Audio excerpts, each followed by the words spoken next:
Yes.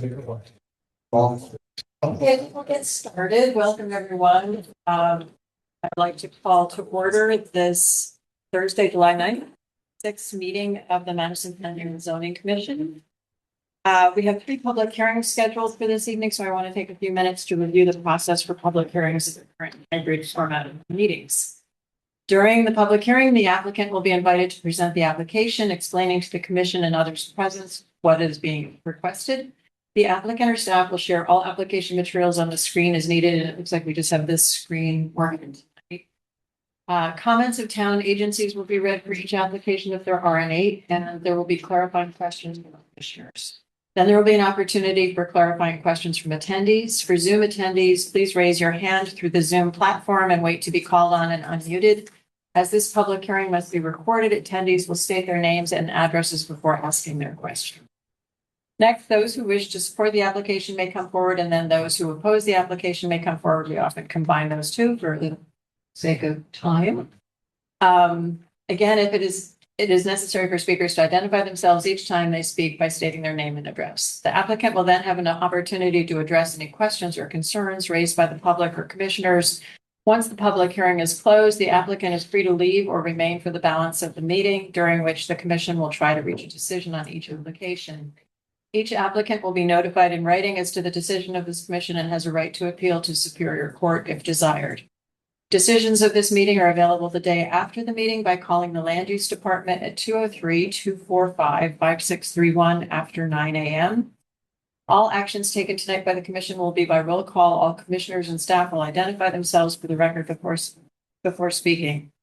Seated this evening are members in alphabetical order: Mike Bugda, Jeff Downs, Vice Chair John Duza, Secretary John Morgan, Bob O'Connor, Janet Peckinpah, and myself, Carol Snow, Chair. Staff present this evening is Aaron Mannix, Town Planner. The meeting is live streamed on YouTube and will be made available on the town website for viewing. Additionally, I would like to ask that we treat each other respectfully throughout the meeting, and a reminder to please turn off your phones. The Town Planner will now read the legal notice. Notice is hereby given that the Planning and Zoning Commission will hold a public hearing on Thursday, July 9th, 2026, beginning at 7 p.m. Meeting Room A, Town Campus, A Campus Drive, Madison, Connecticut. This is a hybrid meeting, and attendees may also join via Zoom webinar through the webinar link or call in information below. Webinar ID is 915-8196-6735. The password is 452138. The following applications will be heard. 26-18 text amendment from the Planning and Zoning Commission. This is text amendment to Article 6 definitions and proposed Section 9.5 middle housing to address legislative changes pursuant to Special Session Public Act 25-1, House Bill 8002. Application 26-20 text amendment. Applicant is David S. Klein. Petition for regulation text amendment, section 4.1.35, to allow domestic pet-related services, including training, grooming, daycare, exercise, and pet socialization meetups. Application 26-24, 391 Durham Road, map 72, lot 27, zone RU1. Owner applicant, Klein Properties, LLC. Special exception application pursuant to section 4.1.35 to allow domestic pet-related services, including training, grooming, daycare, exercise, and pet socialization meetups. Copies of these applications are available for inspection in the Land Use Office. Further details on how to participate in the webinar are posted on the Town of Madison website. All written correspondence can be submitted to the Land Use Department via email, landuse@madisonct.org. Dial 203-245-5631 for assistance. Dated in Madison, Connecticut, this 15th day of June. Carol Snow, Chair. Thank you, Aaron. Okay, so could I have a motion to open public hearing 26-18 text amendment? I'll provide it. Mike, thank you. Second. Janet. Any discussion? All in favor? All in favor. I'd like to invite Mike D'Amato from Tyke Consultants to present for us. Thank you. Okay, so the commission has a copy of the most recent version of the amendments, but I will just for the sake of the hearing, back up and just kind of give a brief overview. So as the commission knows, in November, there was legislation passed which requires all towns in Connecticut to treat certain types of housing developments by what they call summary review, which means that we have to allow these by right on any lot zoned for commercial or mixed use. The requirements that those types of developments be allowed in those areas and in that manner became effective on July 1st. So the situation across all towns in Connecticut is that as of July 1, this law comes into effect regardless of whether you have regulations on the books or not. So the regulation, just to clarify some additional points, would just want to make clear, does not apply to residential zones. It does not supersede any other outside jurisdiction or requirement. So this does not circumvent or sidestep inland wetlands requirements, the design review process, coastal site plan review, building code, all of those things, health code for well and septic. The only piece to this is that it says that the Planning and Zoning Commission needs to treat them as a by right use, cannot hold a public hearing, and can only enact standards which are essentially non-discretionary. So we can't use language that says things should be appropriate or adequate or suitable or consistent with. We have to explicitly state what, where, how many, color, type, etc. Because the public hearing process, which normally allows you to go through and really evaluate and determine if modifications are needed to an application to address some unique qualities of the project that's in front of you, is not on the table with this. So the regulation that has been drafted attempts to define the process without kind of going through more traditionally and trying to amend the entire body of the regulations to create specific standards in every sort of additional section that you might have for parking and for design and for lighting and for landscaping and for coverage, and creating a situation where we may have to relax a standard for all the other uses in these zones because we have to treat these specific uses in a certain way. The only thing I don't think I mentioned is that this only applies to 2 to 9 units. So single family homes obviously are not on the table, and anything above 9 units, nothing changes. It is not 9 units per building, it's 9 units total. So whether they have it in a single building or whether they build multiple buildings, duplexes, etc., they can only have 9 on that piece of property, and your subdivision regulations would still dictate how they would split that parcel up. So it's not as if they could carve it into however they wanted and get 9 units on some sort of back property or something like that. So the style of the regulation that we have drafted is more form-based than what your regulations have now, in that it has the traditional components as far as procedure and review and what you need to include in your application. But then we really get into more specific design elements because we have to be prescriptive. So we talk about the types of materials you have to use. We talk about the elements of the architecture. We include language about roof type and specifics on site layout, building orientation. Again, trying to be very prescriptive so that no matter who reads the regulation, we will all, in theory, agree on what it says and what that requirement is. This is still a traditional regulation amendment. This is not like 8-30G where someone comes in and says, well, I'm doing middle housing, and so therefore, because of this, that, or some other standard or state law, you just have to approve, or I don't like something in your regulation, or I don't agree with some of this language, and therefore I want my permit as of right. If there's a problem with this regulation, or a developer that wishes to do middle housing doesn't like a specific standard, they don't they don't have some fast track process that's available to them. It would be just like any other regulation, free to appeal a denial, and they would be free to submit a text amendment to you to modify. So there's no fast track that happens once this becomes effective. Just going through the sort of the rest of the layout of the reg, we have requirements for open space and residential amenities and for how refuge areas are to be designed and screened. We then provide building renderings of building examples. These have been pulled from buildings across Connecticut, and also reflect the building types that the Act says we have to allow. So for example, we have to allow a perfect six. We have to allow cottage cluster units. So we are using building examples that reflect the types of structures that the Act says we have to allow people to construct. And then at the bottom, we have some example before and after commercial conversions, because this could just as easily be someone converting an existing building as it might be the construction of a new building.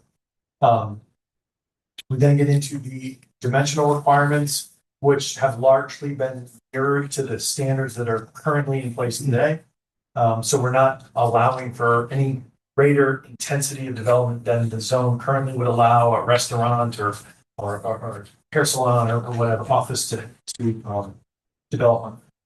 And then we have some language in there for that we've added, which I can get into if nobody has any questions on just sort of that piece as a starting point. Pretty good so far? Okay, so to get into what has changed. So the amendment in front of you, you'll see, particularly as you get further down into the reg, has some language that was highlighted in yellow. Right. So those are reflective of two things. Largely your comments at the last meeting, right? There were comments that we arrived at as far as how we wanted to address certain things. Right. And clarify some language. And also there's a couple of things that I think I tweaked because every town in Connecticut in theory is doing this. And after going through this more times than I care to think about, we've sort of honed in on some stuff and clarity that this reg, I've referred this to multiple councils of government and we've gotten feedback. So trying to clarify. So you want me to go through each of the yellow pieces and touch on them? I read them. So the first one, which Aaron has on the screen, is we talked about and kind of wrestled with, do we limit unit size? Do we not limit unit size? Do we limit bedrooms? Do we not limit bedrooms? And there are pros and cons to that point of discussion. And I think one of the things that the way we left it at the meeting, go back to my note, was that it's going to just sort of be left to kind of the market dictate, particularly because if it's an existing building, limiting a specific size would be a challenge if the footprint is already there.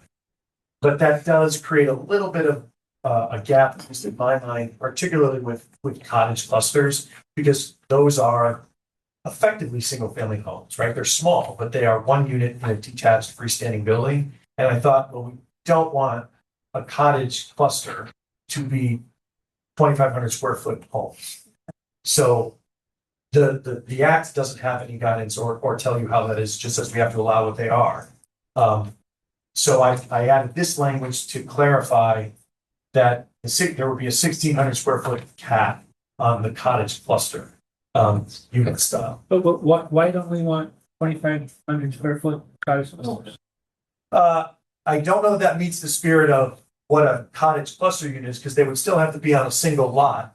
And your average lot size, that would be, I think, a challenge. But the intent for them to be single story and arranged around common green space becomes a challenge if you have a parking. A footprint of something of that size. And maybe that doesn't bother you, but that means that your sort of traditional process of having residential development, 3 or 4 bedroom homes on residential lots that have front yard, backyard, driveways, etc.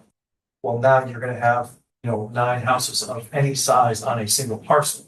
And that to me starts to conflict with the spirit of your subdivision regulations. I don't know if you have conservation subdivisions or clusters. So to me, that would be a conflict with like a cluster or conservation subdivision reg.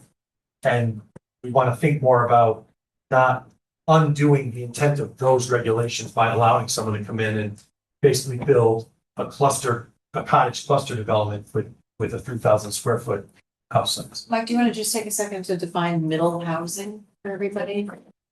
Yeah, so middle housing is, Kind of answered.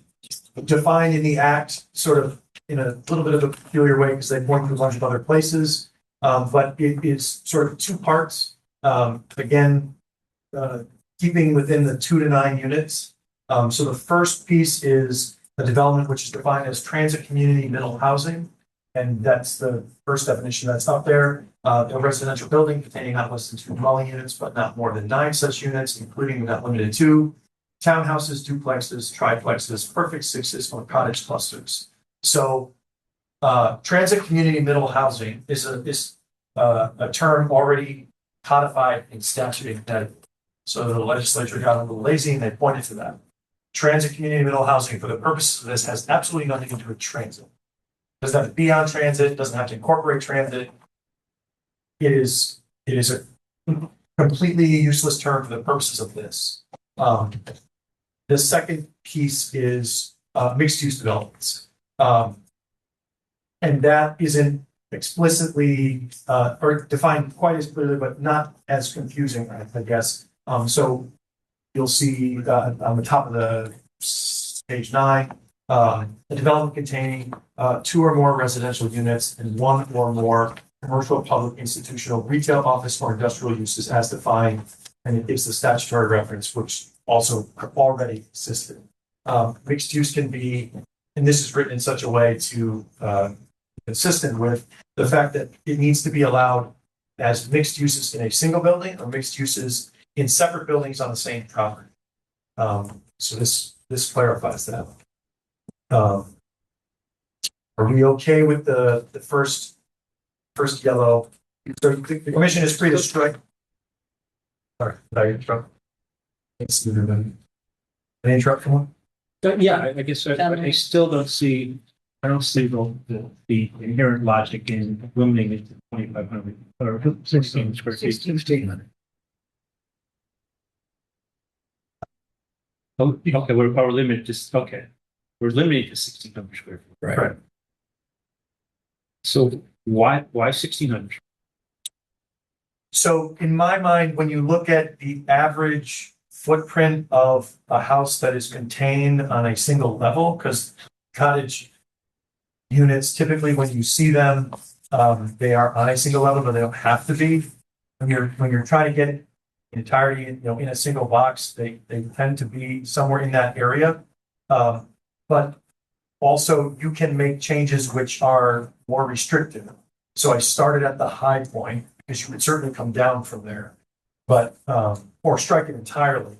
But I thought it would be better to sort of start at 1,600 and maybe you settle somewhere below that versus saying, well, geez, we advertise it at 12, but we prefer it to be 16. So you put a stake in the ground to establish some reference point to add specificity.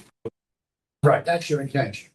Right. And the commission during this public hearing can certainly adjust or strike that language. You don't have to limit it. Okay. But I don't know the content of your conservation or your something. We have clustered housing and we have, which allows for larger square footage. And then have So if you're gonna just eliminate the cap on those units entirely, I would want to make sure that, we all understand that there isn't going to be a conflict, because if somebody wants to do a conservation style subdivision based on your current subdivision regulations, and for one reason or another it's not possible, there's nothing that would stop them from just putting 9 single family homes on a commercial lot at the only thing that would hem them in would be the setbacks of the property. And so Would that be a bad thing? I'm not sure that 9 3,000 square foot single family homes in the middle of a commercial zone is consistent with the whole intent of subdivision regulations and. Well, wouldn't we want the market to determine that? The market will determine whether it's viable, yes, but sort of the use of land and the separation of uses is, something this commission decides. And you can decide whatever you think is appropriate, but, Okay. um, The examples you're showing for the cottage units are all 2 stories. yes. Okay, you keep saying, well, 1 story. Because to me, that would reflect the largest footprint. And so from a coverage and setback standpoint, if they were gonna go to 2, then that would give them less coverage and obviously the height would allow for it. But to me, the single story create that sort of more bulk or more mass on a piece of property, right? If I'm gonna put 1,500 square feet times 9 buildings on one property, it's gonna feel a lot tighter if they're all on a single level. So that's why I sort of backed into the number, assuming a single level, but if they were to go up, then yeah, they would have more than. Okay, we spent enough time on this. We can move ahead. The next piece is, some clarification on the process. So 4 talks about codifying the review process that the town goes through when an application comes in, because again, we won't have public hearings and items entered into the record. So this references that you as the commission will rely on information from various town officials in making your determination. That is part of your normal process, but isn't really written anywhere. Number 5 talks about conflicts. And if there's a conflicting standard that is adopted elsewhere in the regulations now or even in the future, the standard which is the most objective, because again, this is summary review, but also the most stringent is what will apply.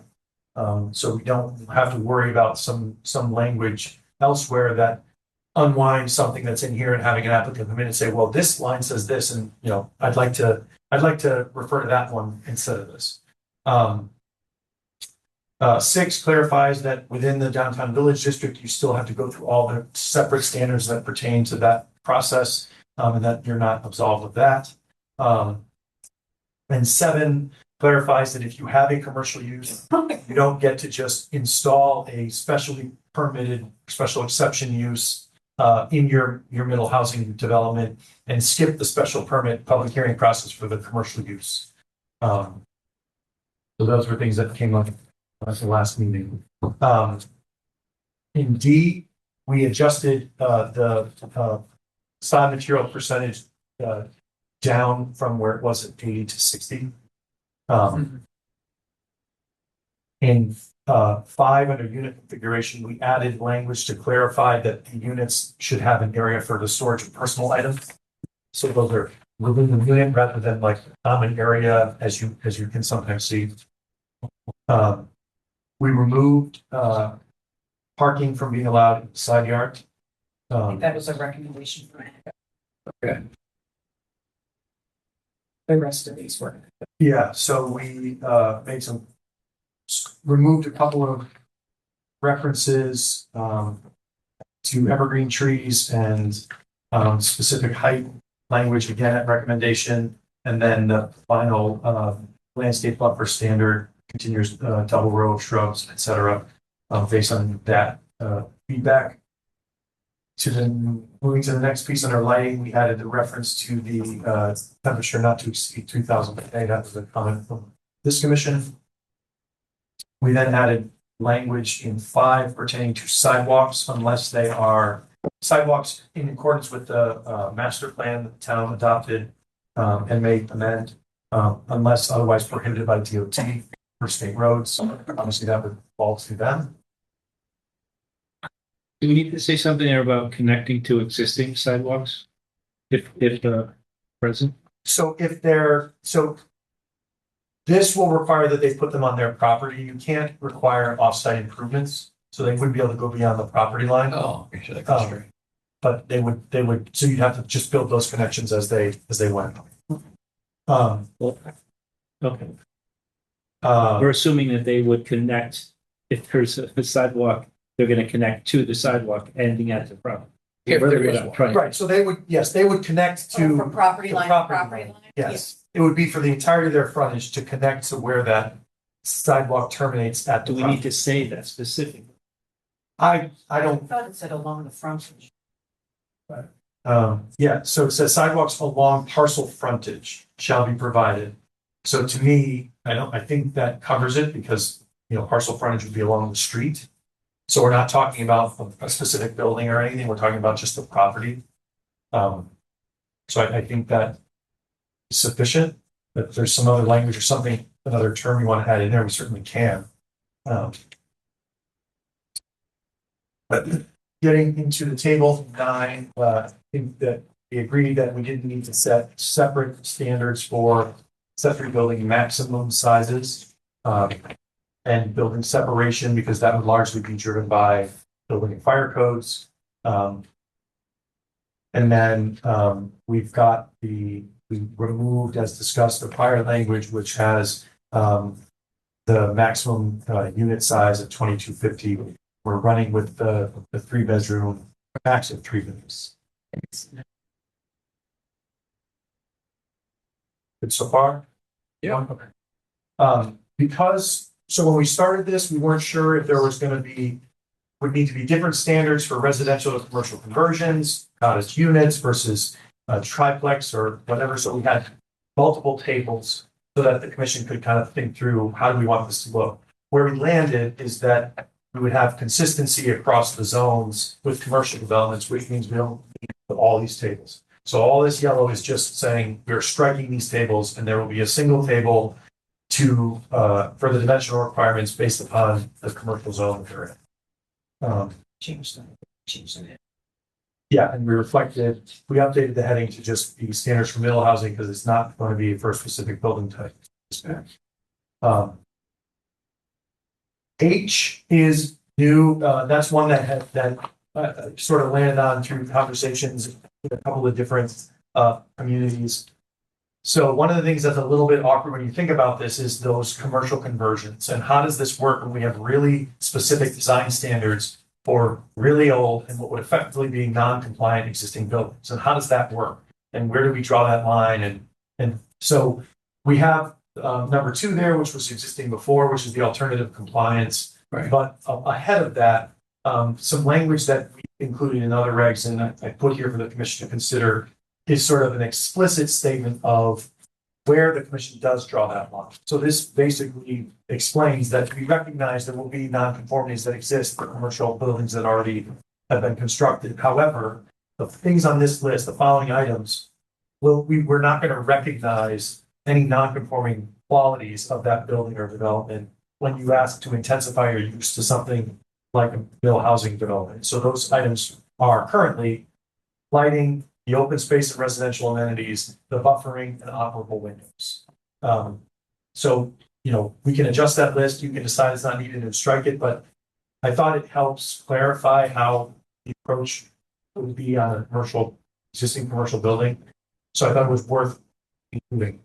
And then the last item that's here for 2, which is largely existing from the last time we saw this, except we added onto 2 and to 3 and adjusted the order to make the first items 1, 2, 3, and 4 required. Rather than having sort of a mix of items on this list and it could be this, could be one, or it could be all of them. We basically are now saying you have to meet items 1 through 4 to make it more specific, set the bar a little bit higher and not have it just be that someone comes in and says, well, it's in compliance with the POCD or, some sort of more fluffy request to deviate. So, and I think this is in keeping with some of the comments that may have been received about trying to, again, dial this up a little bit. So this will set that bar higher. And I think as we've discussed, this law became effective 8-9 days ago. It's effective now. So I think we're really in a position where we need to get something on the books and we can always adjust. You can always adjust after a development comes through and you decide you don't like it and you wish you'd done it differently. What's probably better is to set the bar a little bit higher and have someone come before you and say, this isn't reasonable. And we adjust this down and have you say, yeah, that makes sense. And find that standard to be lower, which is kind of the approach we've taken with some of these things. And so with that, I will answer any questions, or we can go over anything else. Maybe still the question, Michael, federal government is trying to show bill and house that housing affordability. If that were to pass, would that have any impact on it? Does it match, or are they mutually exclusive, or what are they? I don't know what legislation you're referring to know what it says or how it would impact here. Federally, but I mean, and it's complicated because a lot of people think that in Connecticut we have home rule.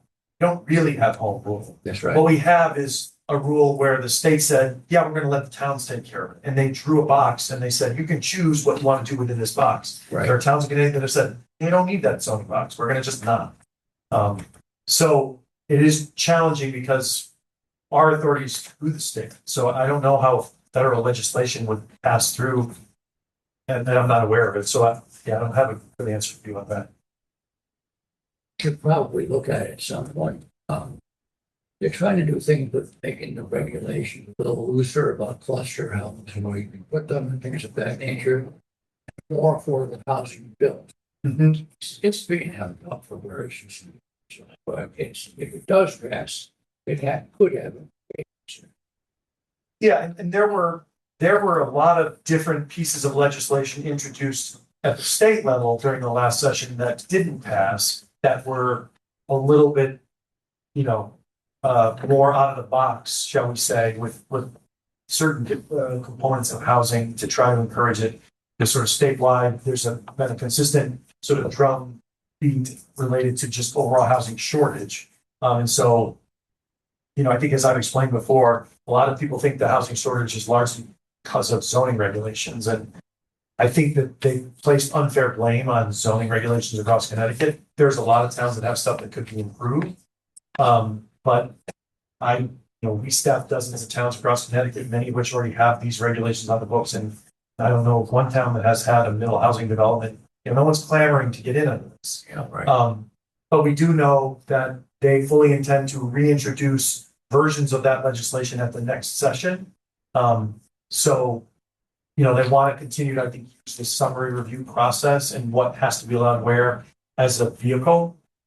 So we may be doing this again in a handful of months because they've adjusted it. There was a bill for requiring us to allow this in industrial zones, which failed. But they stated explicitly we will reintroduce that. So we may be seeing it. For now, we're living in this version of the crazy world, and we'll deal with that next. And I think I've got your so any other questions? On H. So I think what you're trying to do there is say, look, we're going to require these four standards, even if the existing structure, commercial building, doesn't conform to that. Correct. Which makes sense. But I guess my concern is that it's a little bit unclear. We say no non-conforming characteristics shall be interpreted or applied in a manner that eliminates incorporation of environmental housing standards. Well, a commercial building doesn't necessarily have the same standards or requirements that it conforms to, right? I mean, imagine a commercial building that's surrounded by a big parking lot. There's no open space or green space. Yeah. And what you're trying to say, which makes sense, is that if that's going to be residential, there ought to be as much as 4,500 square feet of green space. Right. So I just think that it needs to be a little more clear, because somebody could say, look, I'm converting a commercial building to a residential building. Yeah. The commercial building performed everything it needed to. Right. And the intent of this law, right, to make it easier to do conversion. You're telling me that I've got to include a significant chunk of green space. Yeah, so I mean, I'm happy to adjust the language to something that you think is more clear. I think in my mind, because they would be, they have a conforming commercial building and then they make application under this section, the standards in the table that apply. So they would be coming to you saying, we have this pre-existing non-conforming condition. And traditionally, a pre-existing non-conformity that has been established lawfully can remain unless they're intensifying it or whatever. And so, what we don't want them to do for these specific 4 items is say, well, I already have, floodlights all over the building. I'd really prefer those stay. So, yeah, I mean, if there's different language, or I'm happy to brainstorm how we can modify that language to make it more explicit if you think it's unclear. Yes, I think we're on the same page, just that I think it's a little bit unclear, because commercial conforming is different than it's new. That's all. So you're talking about the heading in 1. Talk about the sentence, no non-conforming characteristic shall be interpreted or applied in a manner that would eliminate the preparation of requirement of housing development standards. Yes, the non-conforming characteristic, well, I mean, a commercial piece of property doesn't have to conform to the same requirements as this little housing is. I mean, I Okay. can think of lots of properties in town, like commercial buildings. They don't necessarily have green space. Well, that would then require them to eliminate some of that Right. parking area to create space. Is that what? Yeah. Exactly. Yeah.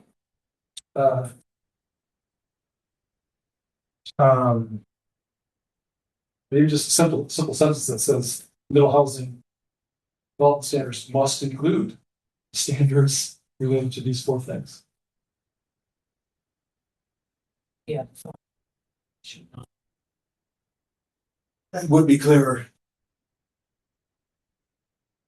Sorry, I was trying to work in the use of something like existing characteristics. So in this, what you suggested, what was the We're both doing it on the fly, but Yeah.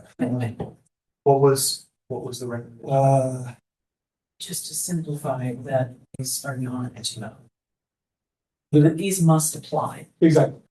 It's basically sort of changing the The standards related to these 4 items must apply to the middle housing. Okay, so okay, instead of thinking negative. Yeah.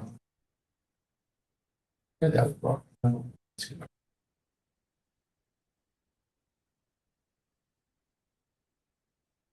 So what if that would into the following standards.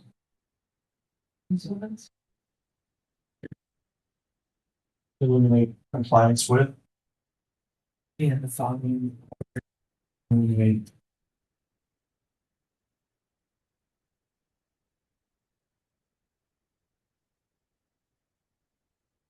Development standards, or the following standards.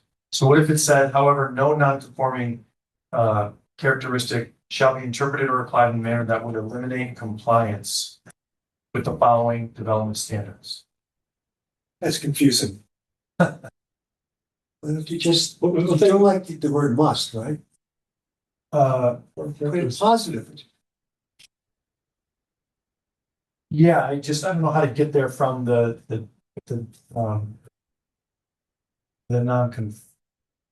non-conformity, because we're starting off by saying these are, this thing which doesn't apply. Can we make it a separate sentence? Yeah. Standards must include, something like that. John, is that? Yeah, I think so. I think you want to keep the first sentence. Yeah, we don't want Get to. get rid of the second sentence. The commission recognizes that certain existing buildings, blah, blah, blah. Well, okay, we don't need to even say that.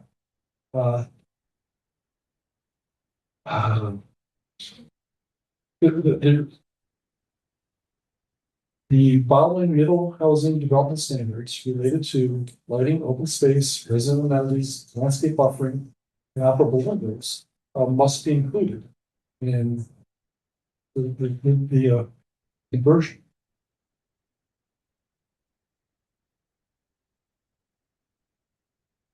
And that's what you're saying here.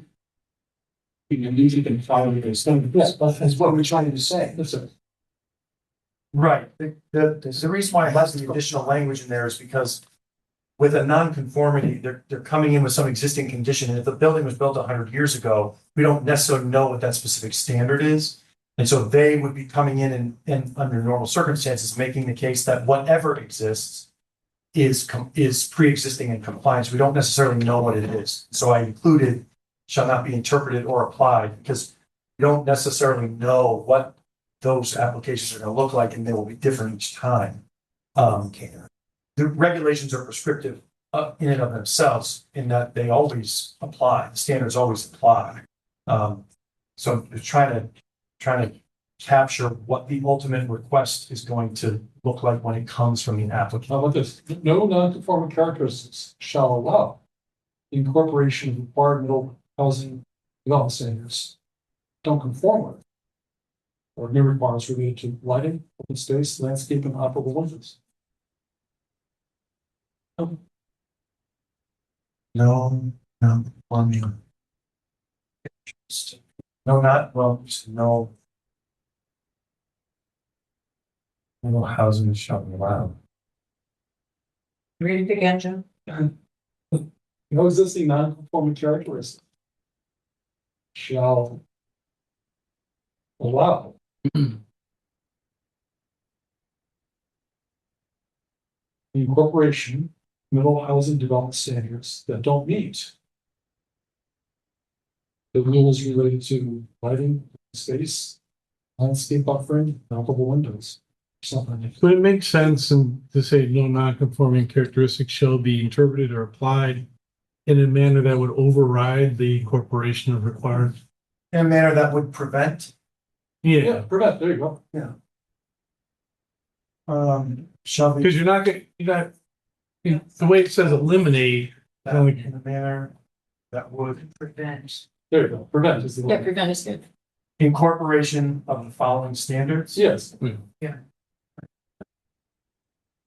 me type it before we all forget it. Okay, so the sentence would read, however, no non-conforming characteristic shall be interpreted or applied in a manner that would prevent incorporation of the following standards. sure. There you go. does middle housing development belong as part of that still or not? I took it out because we have it in the first sentence just to make it a little bit less wordy, but we can add it back in. If it's still implied in that sentence, I'm fine with it being out. Yeah, I mean, I think because it's that specific section and then we have it in the first sentence, we're okay. Okay. Just to make it a little bit less of a mouthful.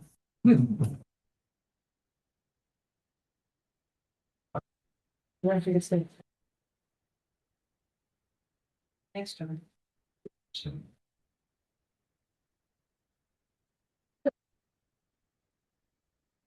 Any other questions or comments?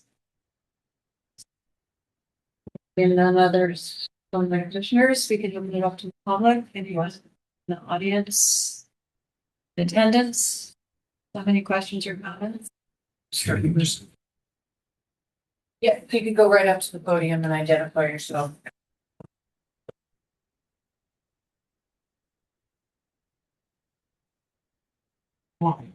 Sure. I'm Laura Downs. I live at 54 Quarry Ledge. I just had a question about the zones that are included.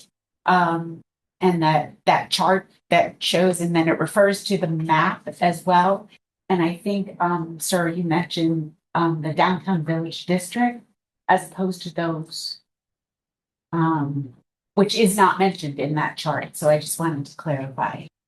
So, good question, Laura. The downtown district is the commercial district.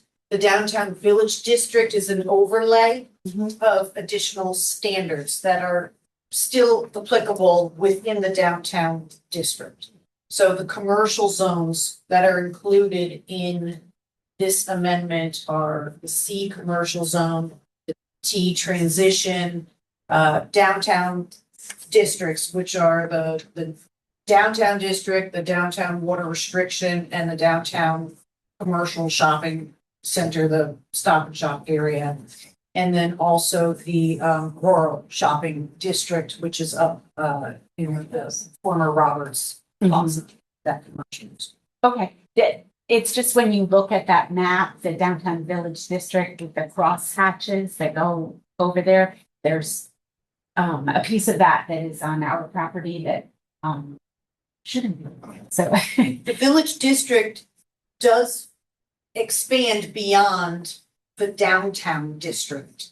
So the village district is is a floating district that is larger than that and does include residential property. Uh-huh.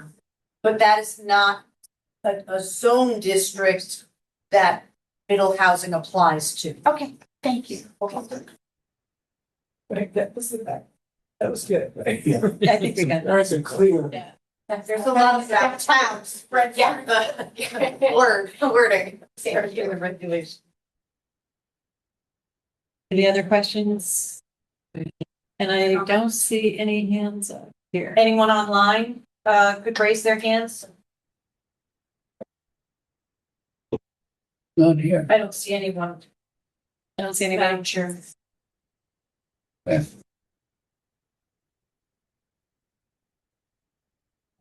Right.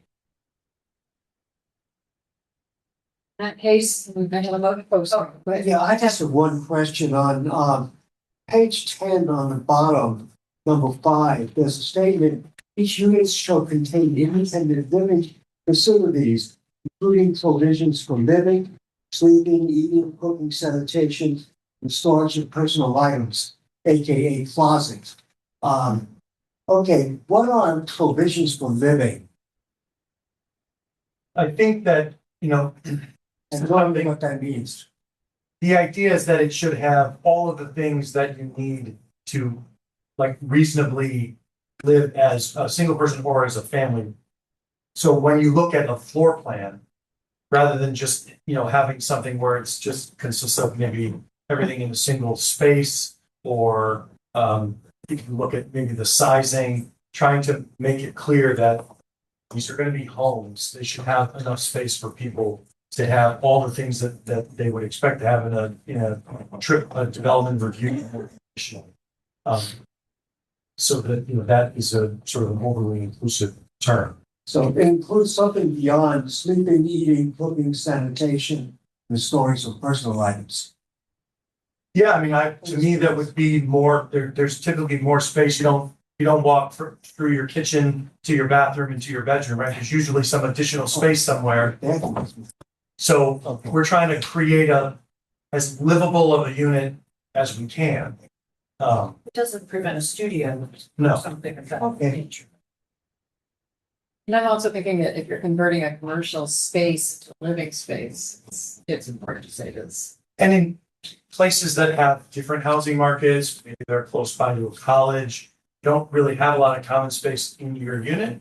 They have common space that is, they have common space that is used for living. Everybody has like their own little piece, which is maybe a bedroom and a bathroom or something, and there's common areas. So we want again, traditional dwelling unit that has, a place where you can sit down and watch Madison Planning and Zoning meetings live stream.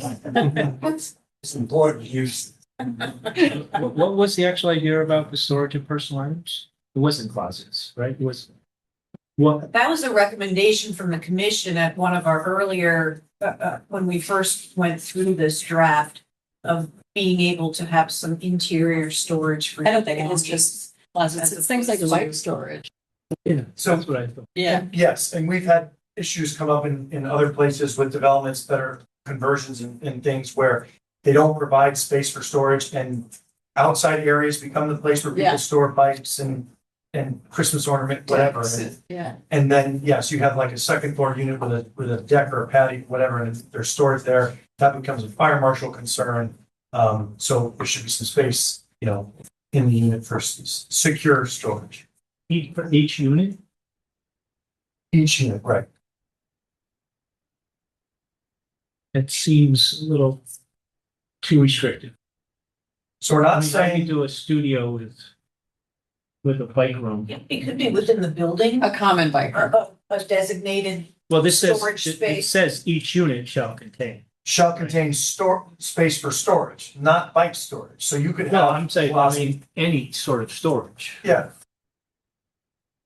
I do not personally think it's unreasonable to expect that there will be a place in a living unit for you to store something. It could be a closet, it could be storage in a kitchen area, it could be in an area in a basement that's locked. But I guess this doesn't seem to really say anything.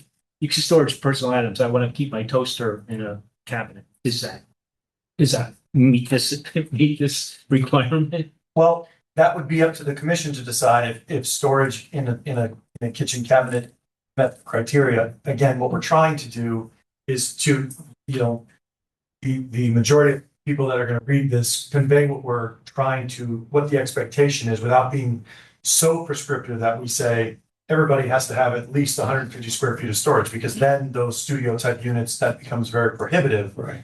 But having a coat closet by the front door, you know, checks the box, but still provides a place for some of that stuff to go. Yeah.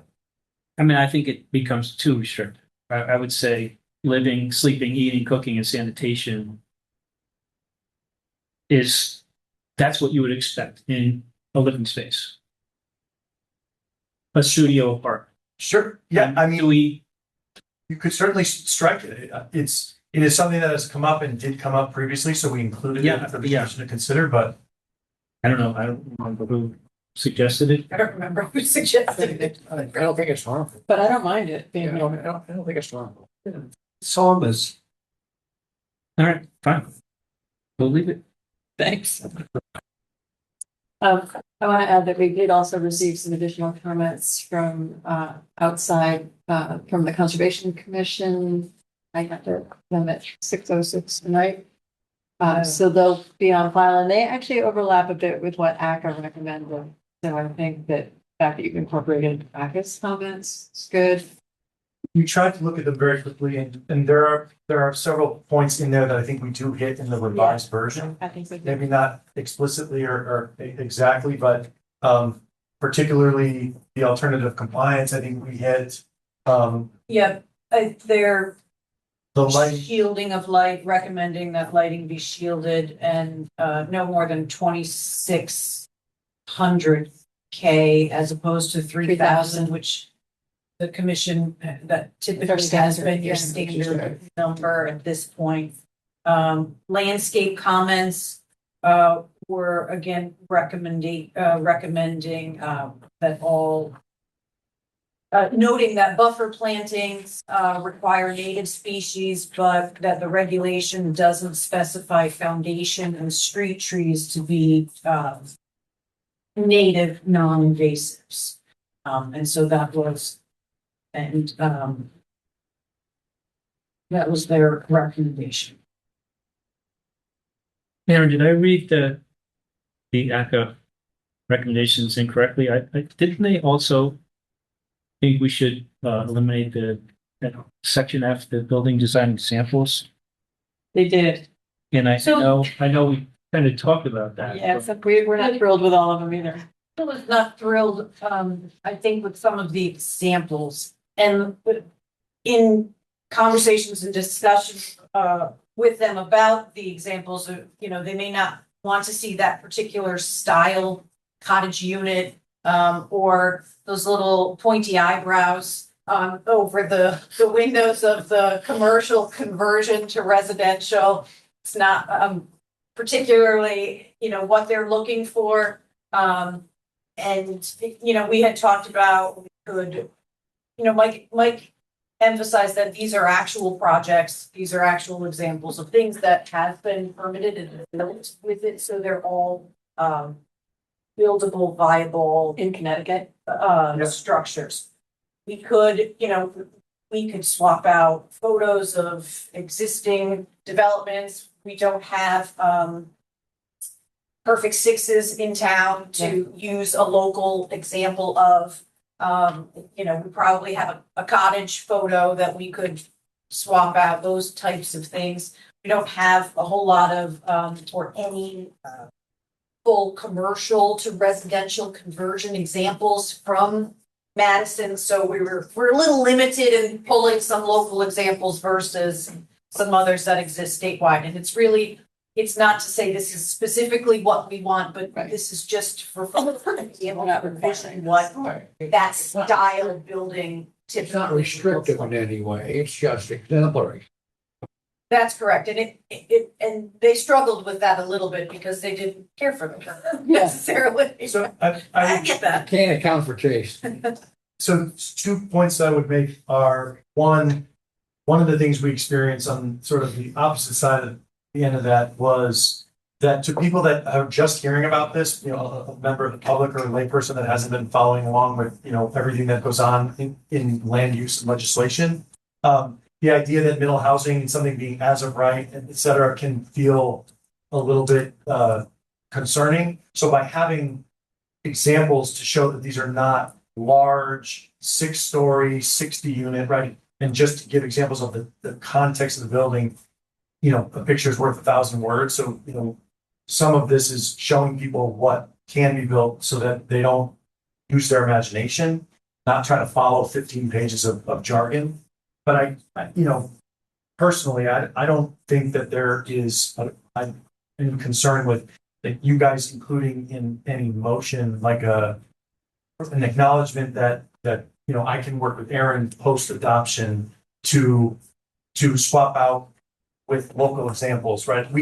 These are not regulatory. Right. So if she gives me a half a dozen examples, we can work to try to see if we can swap those out, and it's not part of the text.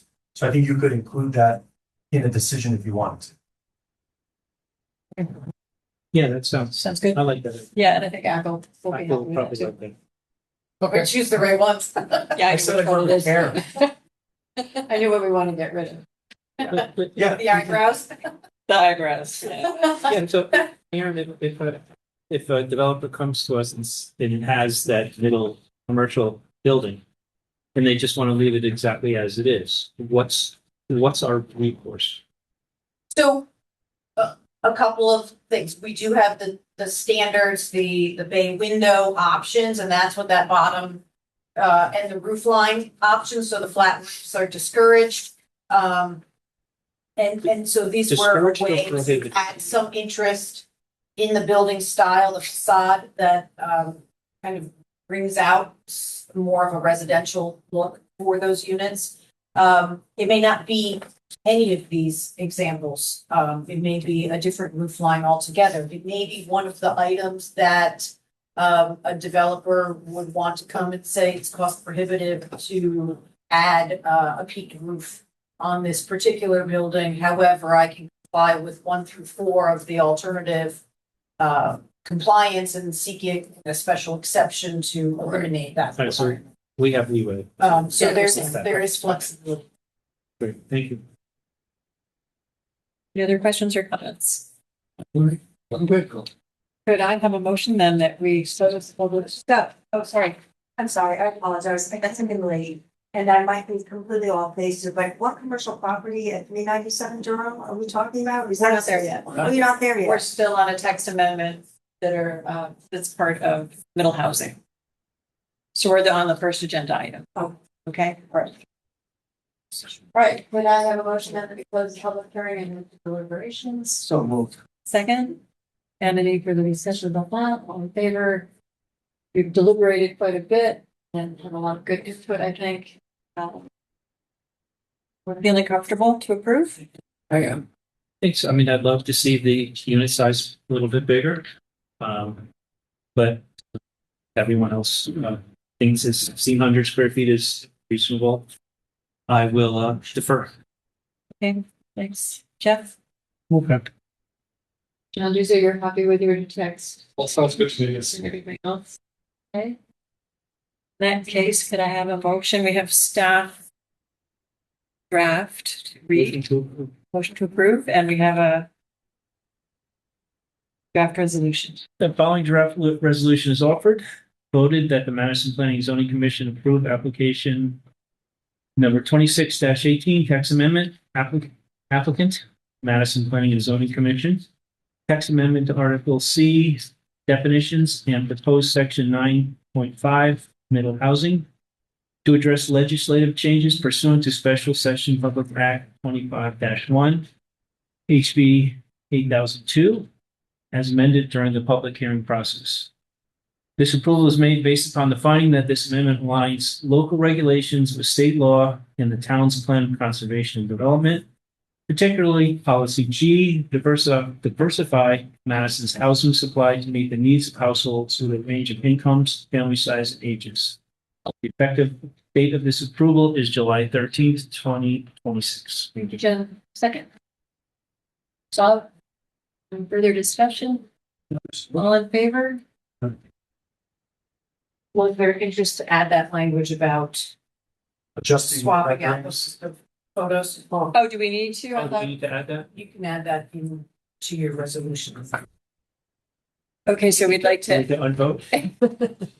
You can vote. Yes. did. Well, We just did. Oh, you did. Okay. I thought you said it was something we could just do Yeah, as part of the graphic. Yeah, I mean, That's I not, think, It's not, that's not mandatory. it's not part of the chart. so I include it as a. yeah, so Or we you're gonna authorize Aaron and I to work to make revisions to the building illustrations. Which reflect local examples when possible. and as per Andrew's record. Yeah, I think yeah, she has in there something. I'm gonna put like. Oh, we're good there. Well, yeah, Does that work? Aaron and I. I mean, we can vote again if we need to, but I think that. We got I think we got it. Consensus. Thank you, everybody. Thank you, Mike, for that Thank you. explanation and everything you've done. Let's get through that process. And I think we're ahead of the curve as far as the state goes, even though we missed the July 1st deadline. And Prague is one I'm more familiar with, and they have, 3 communities or so, and I think as of July 1st, they had 15 now, so they rates. I think less than 50 statewide have done, is my guess. I think everybody is way behind. So we should. Yeah.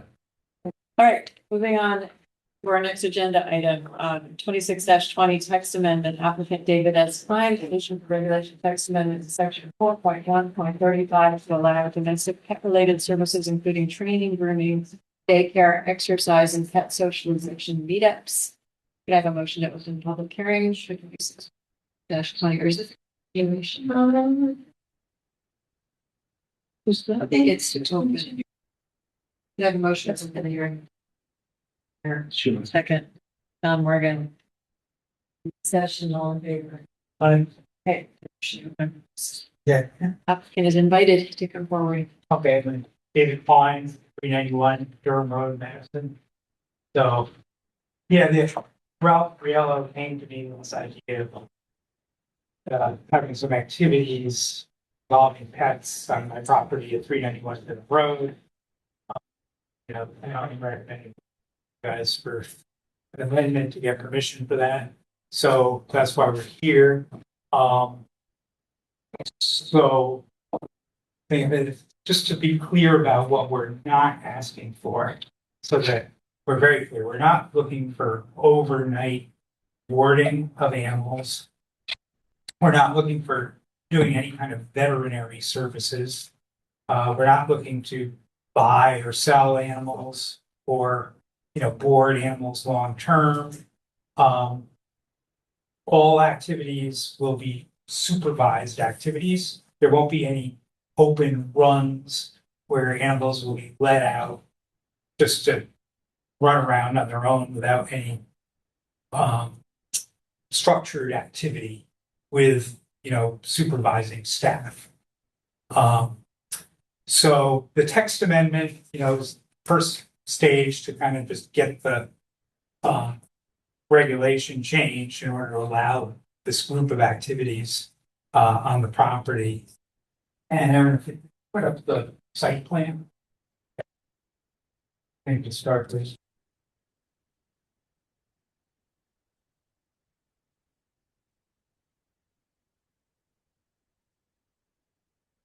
It was the first item in the list of things.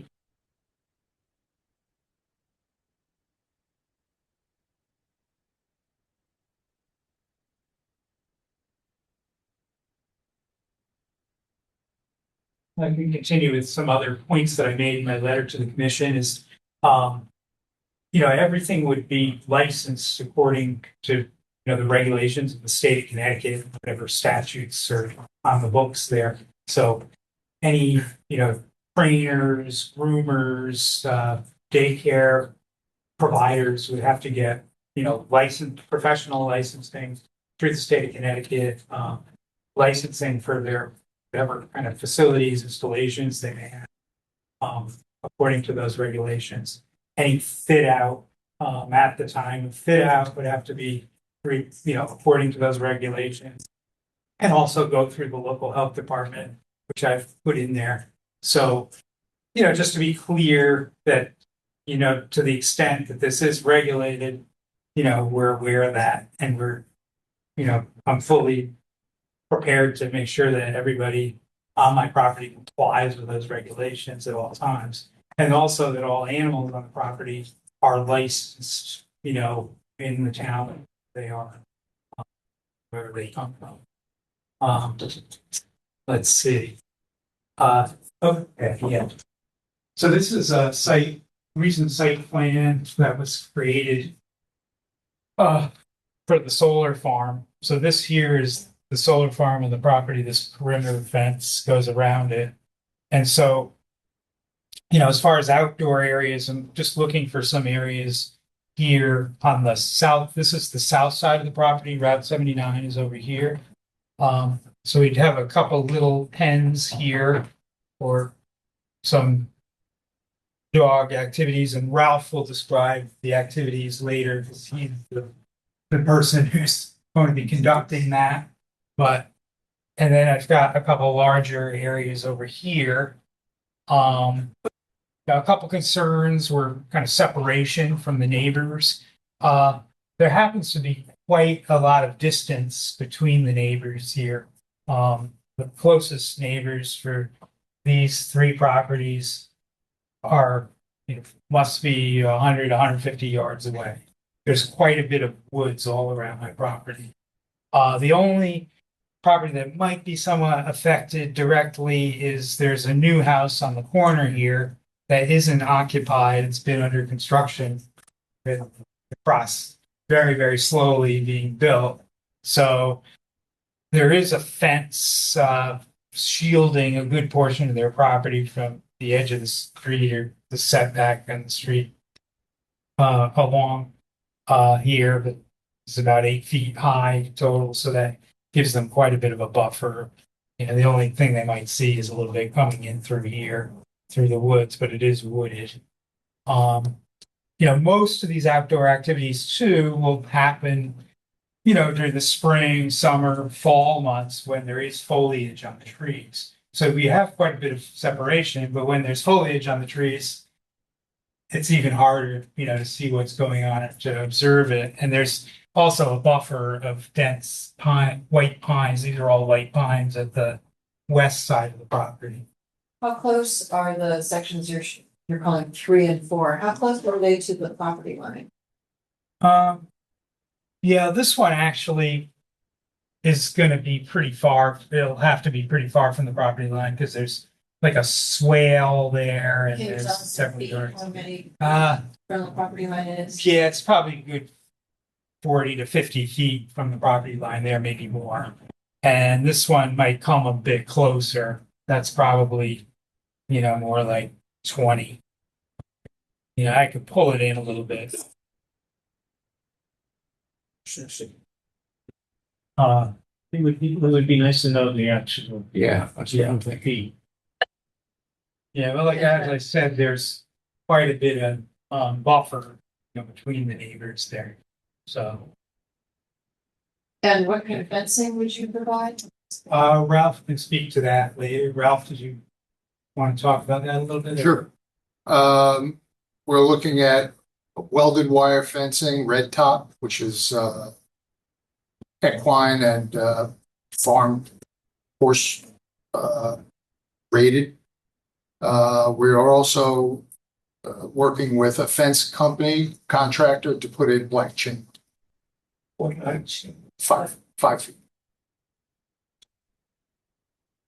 So no sound barriers.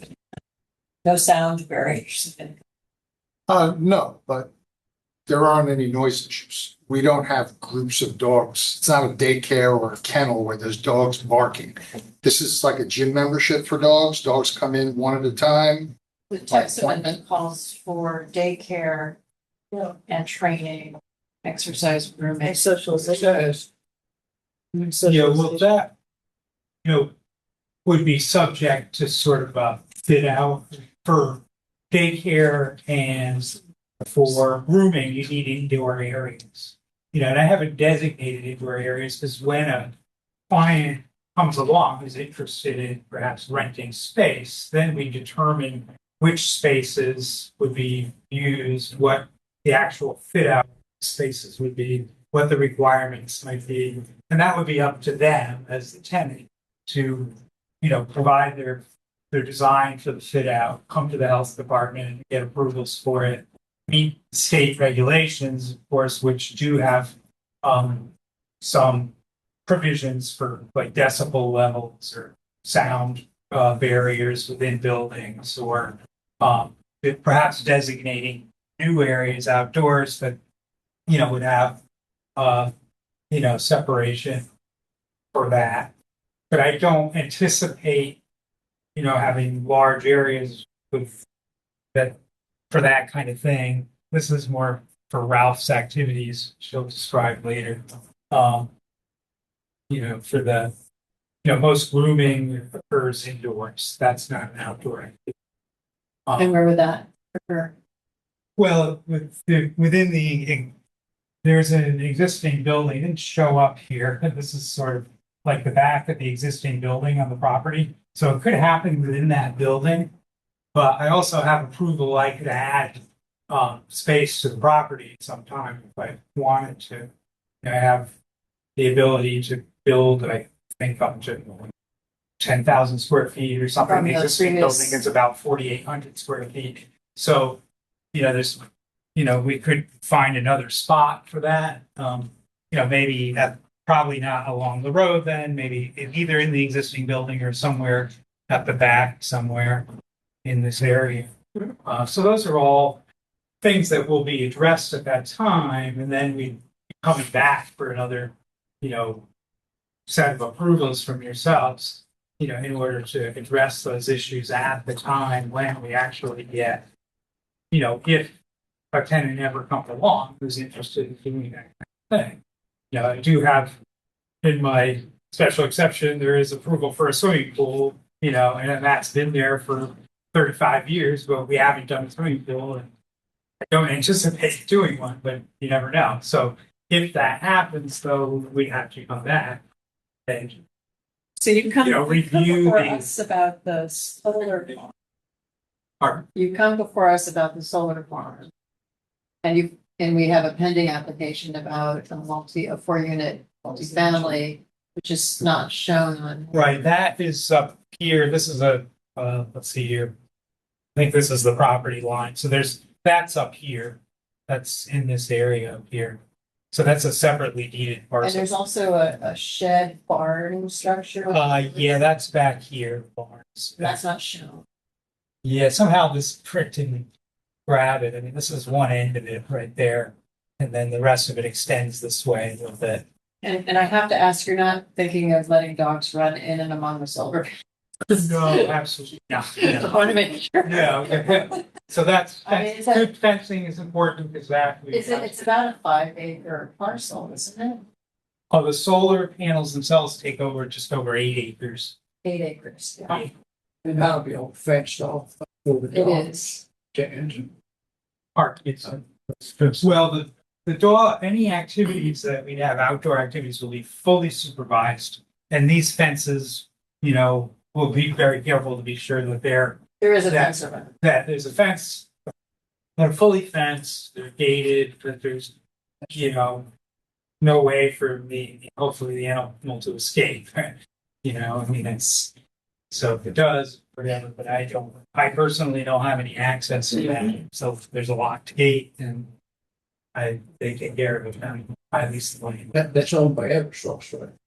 No, it's not owned by Eversource, it's sold by a third party and the energy is sold back to them. So Oh, I see.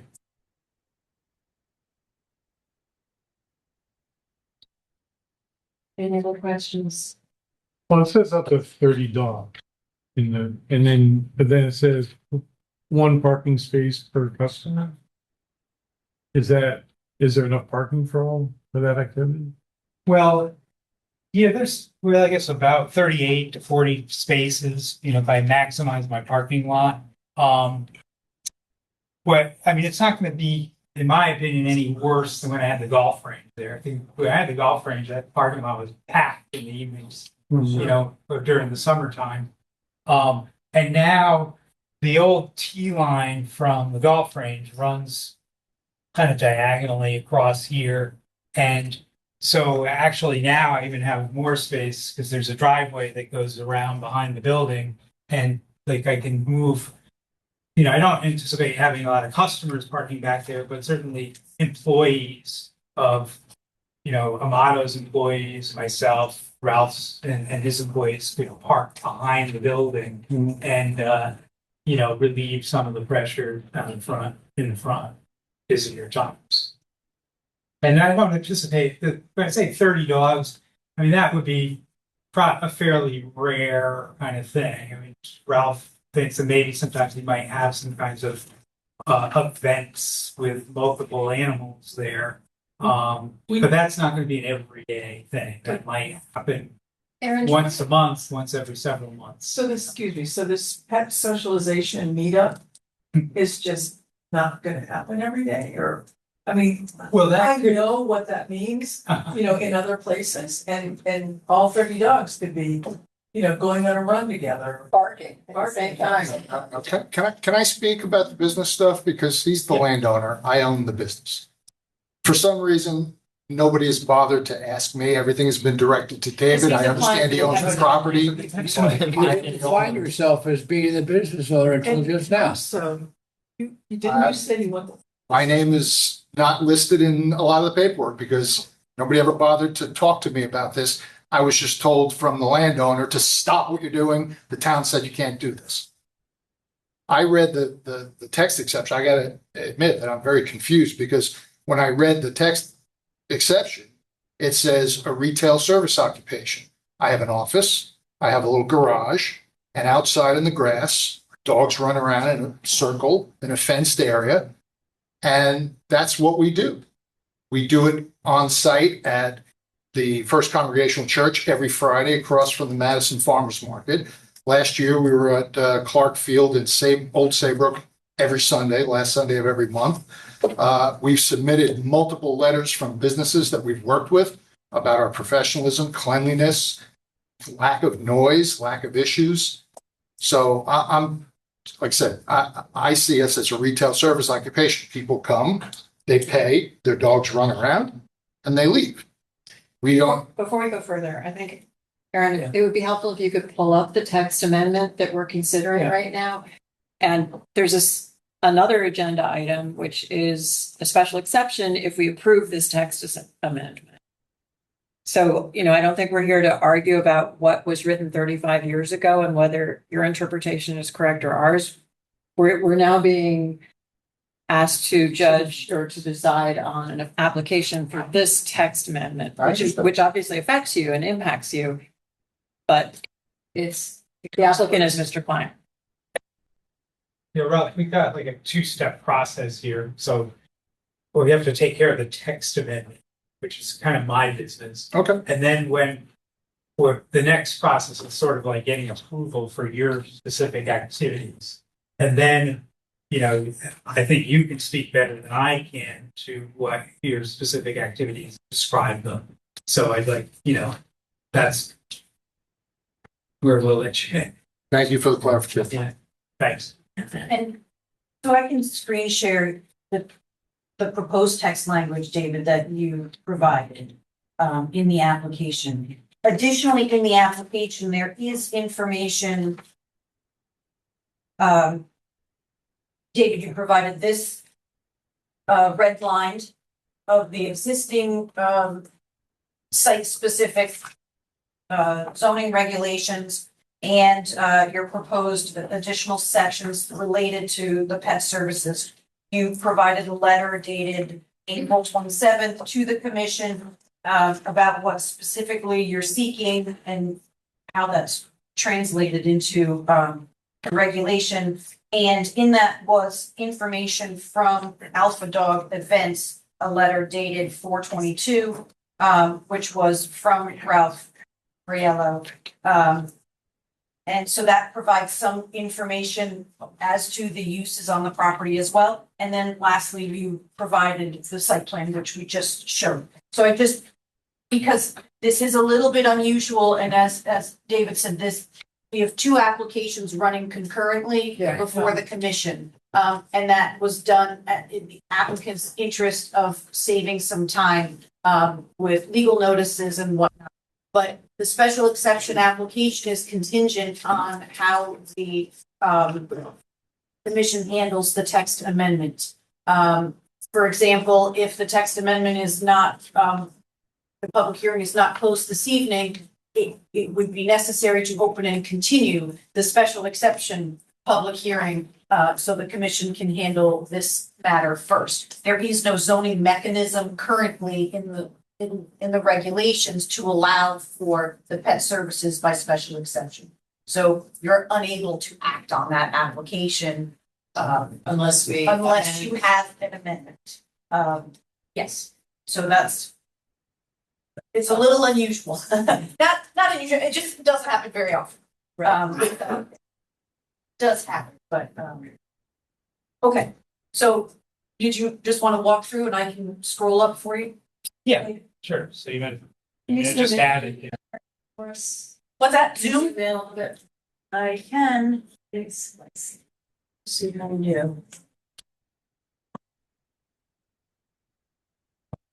This language is in my staff report also. Yeah. So if you need to see it up close to the paper. Got it. Is that better? Yep. Okay. Yeah, so whatever's in black here is the existing language that's already approved. The zoning regs. That Which was governs approved, activity on my property. Like 93 or something. Say it was probably first parts of it in 92, 93, and then it was updated a few times and subsequently. There were some additions. I'll scroll. Go all the way down to the bottom. Okay, so here we go, just the pet related things.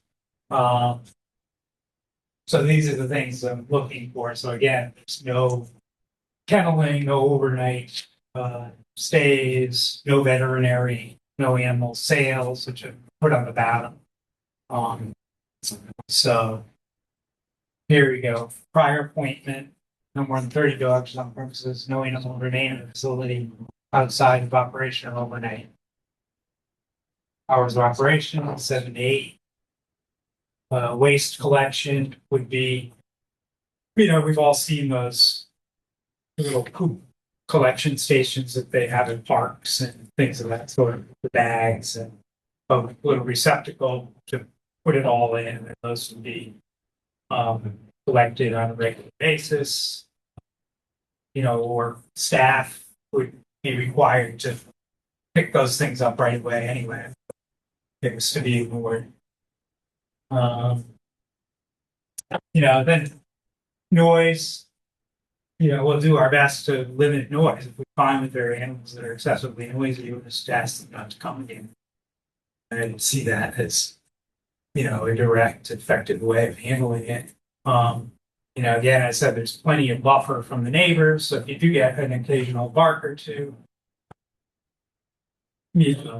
that's just the way it is. And as I mentioned in my letter, there are many places that are not supervised where people take their animals and they make noise, and there are people who leave their animals out in their yards and they bark all day. They go away for work. And most the neighbors don't have recourse because, if there are noise ordinances, they usually don't take effect until 10 p.m.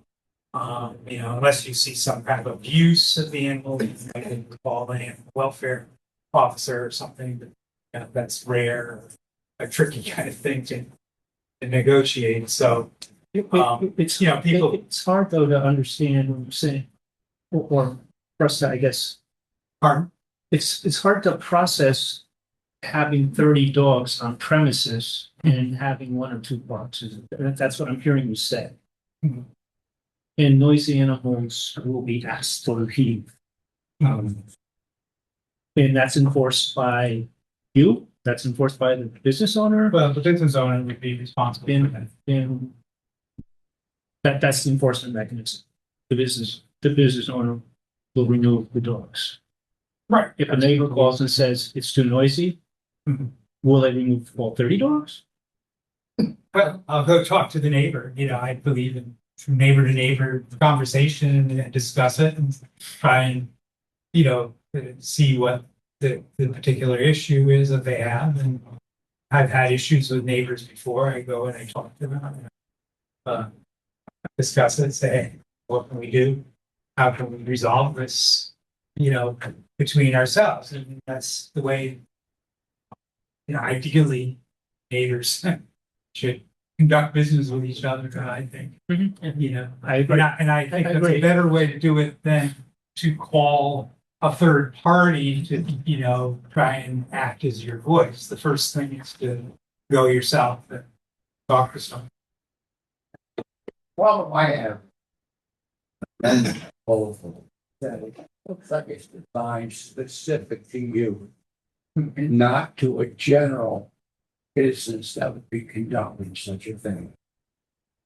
And I see a number of issues with it. It's specific to you.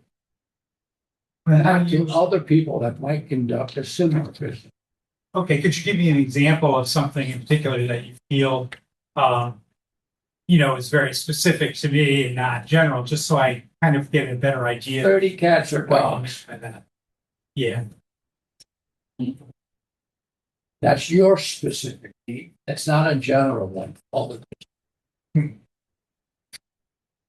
Yeah. The whole thing is replete with being designed around you. Well, I don't know, Ralph, maybe you could speak to that. When you do activities at fairs, you know, how many, there are many, that many animals and more, aren't there? The way our business operates is dogs run one at a time with their supervised human being. They go into the fenced area, the dog does their exercise run, which lasts anywhere from 30 seconds to 2-3 minutes. This is all you and how you conduct it, not for a general solution for other businesses that might do something similar, but not specifically the way you do. That's my point. Very well. We have no reason to have 30 dogs on site at this point. But in the future, if a dog daycare business, I mean, I don't do doggy daycare, so I can't speak to that. My point is, if we're going to make an amendment, I think it needs to be constructed in a way that it applies to other general businesses that are similar to yours, not specific to yours. Yeah, well, I've got a number, like in order to, for a doggy daycare to be profitable, it would have to have about 30 as a minimum, you know, somewhere in that number of animals in order to, you know, if it's a commercial operation where you're paying rent and you're meeting all the state regulatory requirements and health department requirements and things, there are certain economies of scale where in order to make a business viable, you've got to have, you know, a certain number of animals or it's just not going to work. Would those dogs all be inside? Yes, dog daycare is an indoor business. All 30 would be inside. And currently there is no indoor space to have a doggy daycare business. Everything we do is outdoors. That's not specified in this Yeah. No, it's not. I just want to regulation. remind you guys that we're going to ask questions first and then we'll open it up to the public because I can see there are a couple of hands ready to go. I want to speak a little bit more broadly and Aaron, please correct me about this, but to me that this, you know, this whole section is one of many that were done in the 90s and they were actually kind of spot zoning. And this is like spot zoning, the spot zoning is.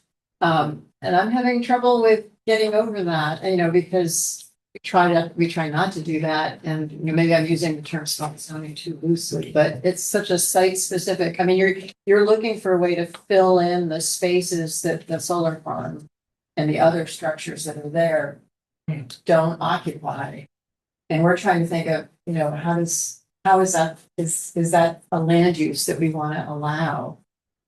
for this site in particular, but, you know, I'm so maybe thinking beyond this site, you know, will it open it up to others? To Mike's point, because does this set a precedent for, this would set a precedent for other similar businesses, correct, Aaron? Is that correct? That's what we're doing first, right? That's why we're doing the text amendment first, is to Exactly. approve this kind of business in this setting.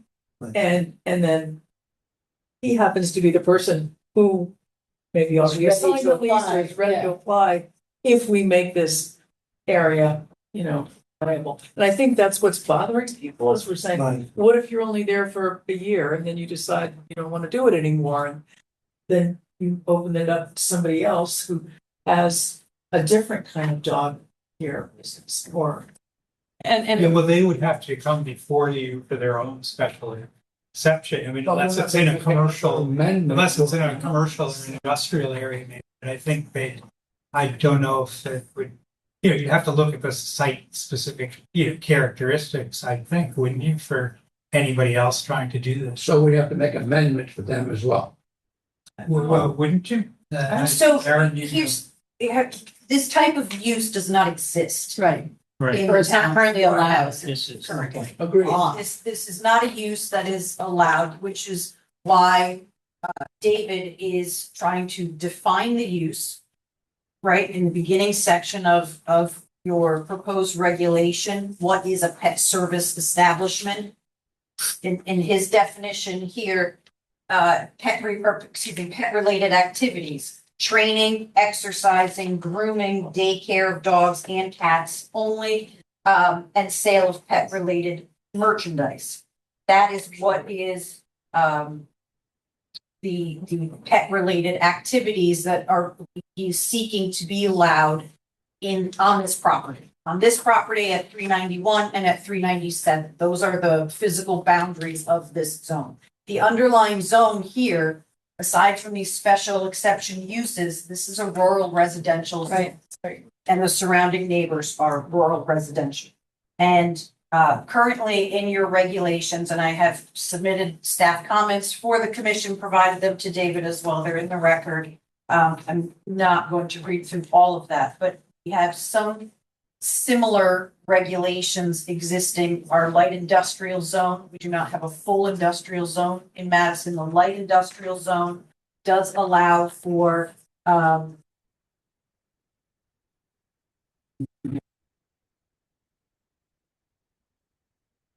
it allows for indoor veterinary hospitals or indoor boarding kennels for dogs and cats and similar animals. And it has specific criteria listed.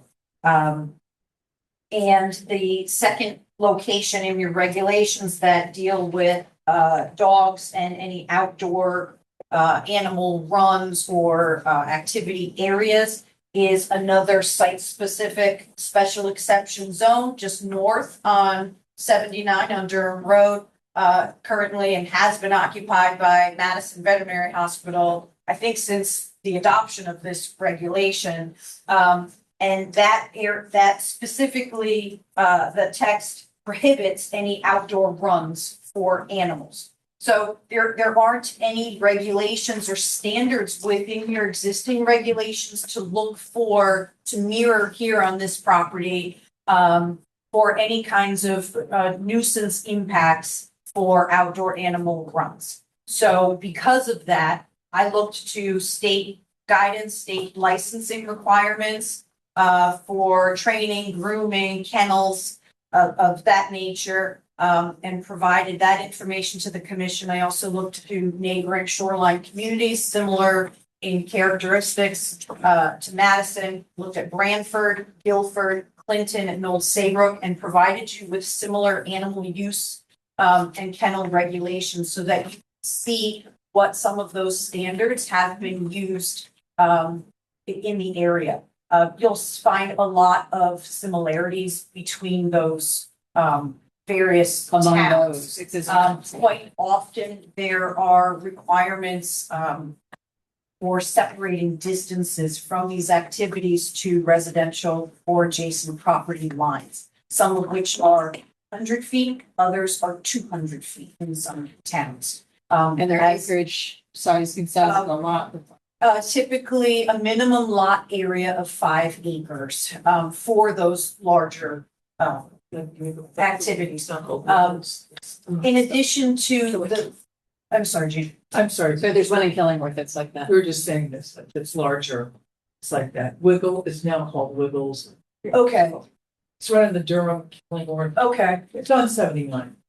Okay, so as the other, not just separating distances from property lines for the activities, but, some of the efforts to address noise concerns, the sounds of dogs barking, they're requiring solid or 6-foot walls or berms, landscape, things that would actually deflect some of that noise, from traveling. Again, David touched on some of these for interior and noting the state's regulations, ventilation, adequate ventilation, grooming, and some daycare is inside. There is an outside component, clearly with dog daycare or socialization.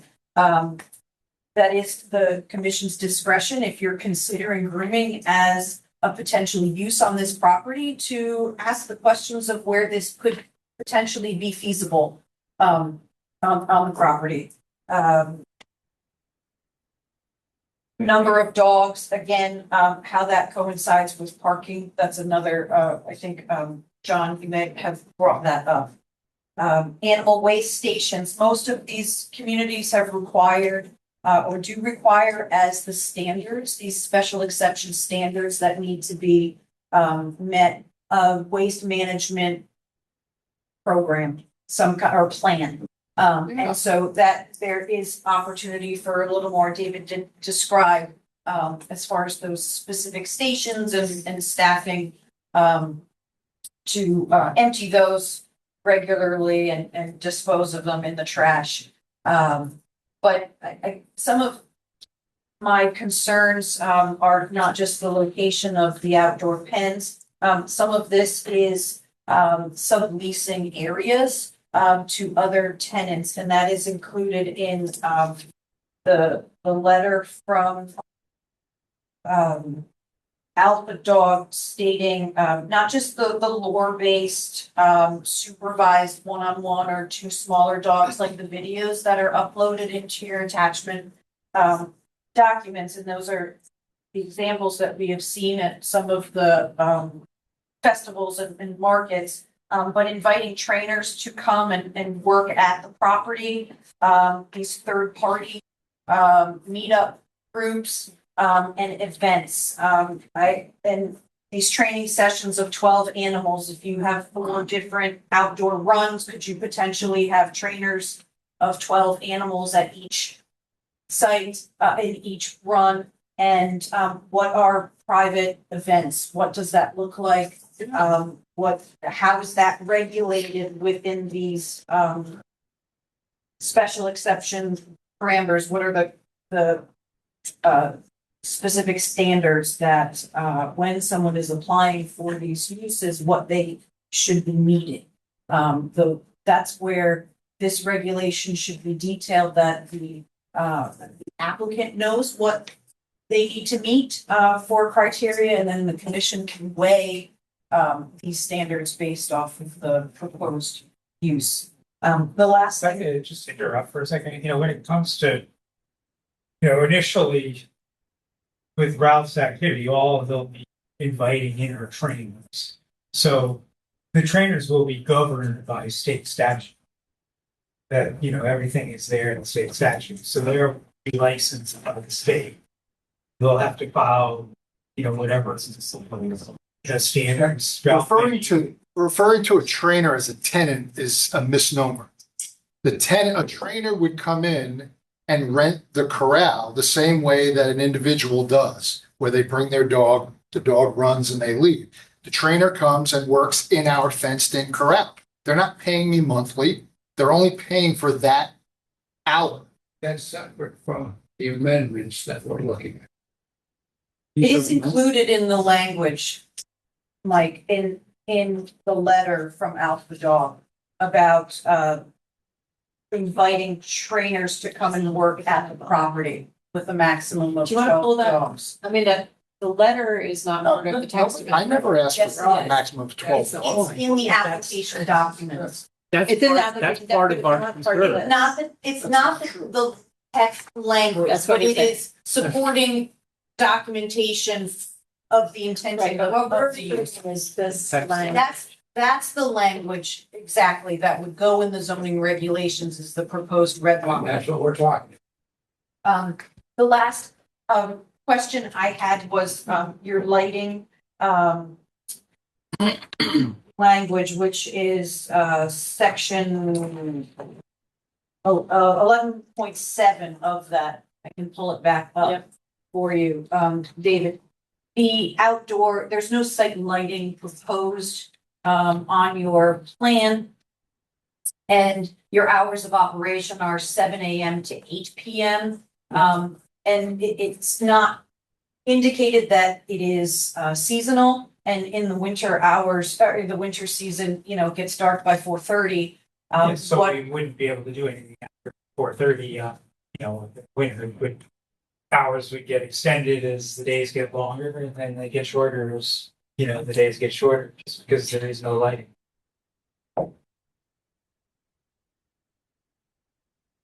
When you specify, sunrise, sunset, or something Oh, yeah, that's a possibility to do place of the, an hour? that. 7 a.m. to sunset, we could do that, if that works better, more specific.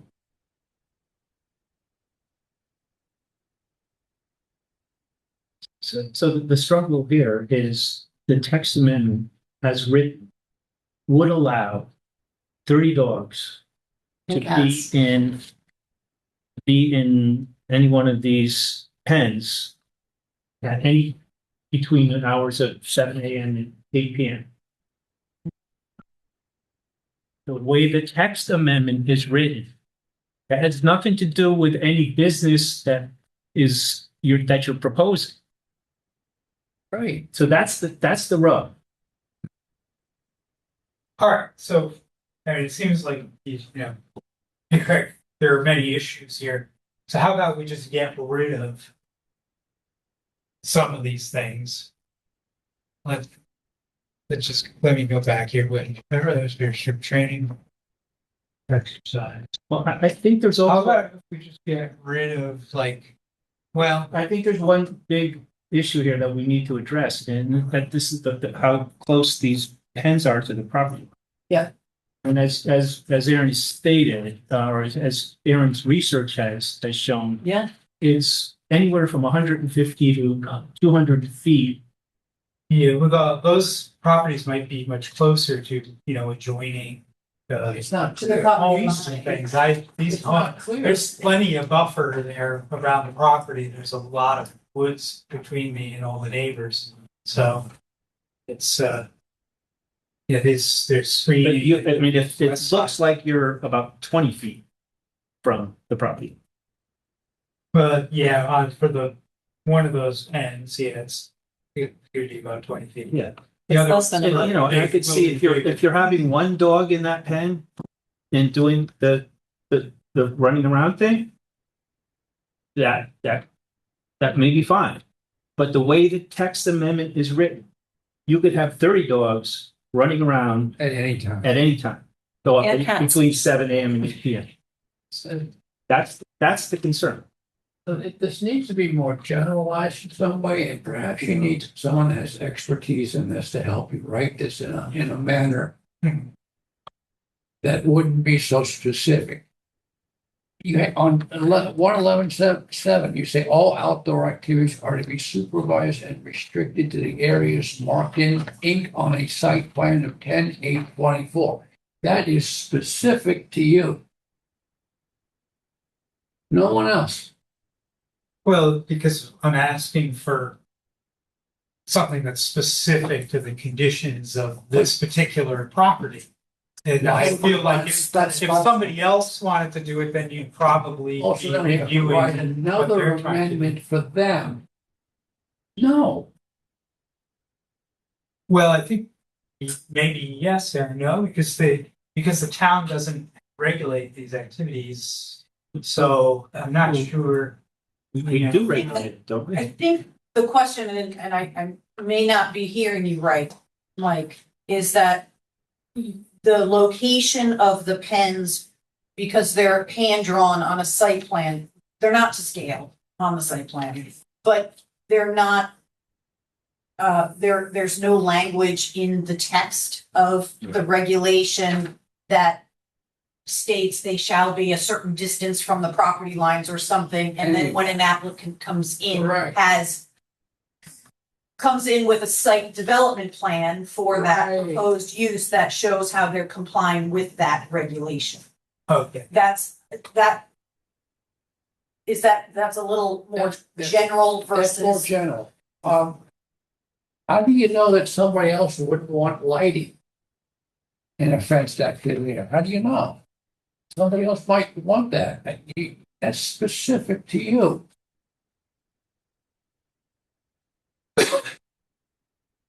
Well, I'm trying to Existing make it asphalt easier. drive, wait, Not bothering existing, with lighting. listen to me.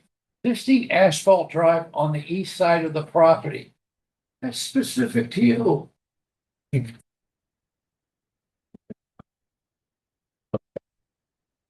These people, all the people that would want to do something similar, don't live on your property. Okay, well, I guess I'm sort of understanding the purpose of, the text amendment and the special exception a little differently than you are, I suppose. And I don't, I'm not sure I'm seeing it as a generally applicable thing. I'm seeing it more as something tailored to the conditions of a specific location. And that because it's a special exception, that special exceptions are formulated in that way, that they're, done site by site in that way. That's, sure, I know it's spot zoning, it's technically illegal, but the towns done it and doing it. So, I'd understand if you just said, okay, we're not doing it anymore. You've got what you've got, and it's illegal. Maybe that's what you should be telling me. You can't have this flexibility, built into your approach, in order to allow, uses outside of, already established zones for them, or unless you were to, adopt it for specific zones. I think what we're saying is the way this text amendment is written, it opens up many concerns about how the property would be used. And it has The nothing to do residential with district. the current business you're trying to bring in. Okay. That's a separate thing. This is, as I said, the way this is written, you could have 30 dogs in pen 4 all day. Close to the property line. And we don't exactly know how close that is to the property. And as you said, there's no provision for sound barrier. So what I was looking at is just 30 dogs total on the property, not each pen. So I don't know.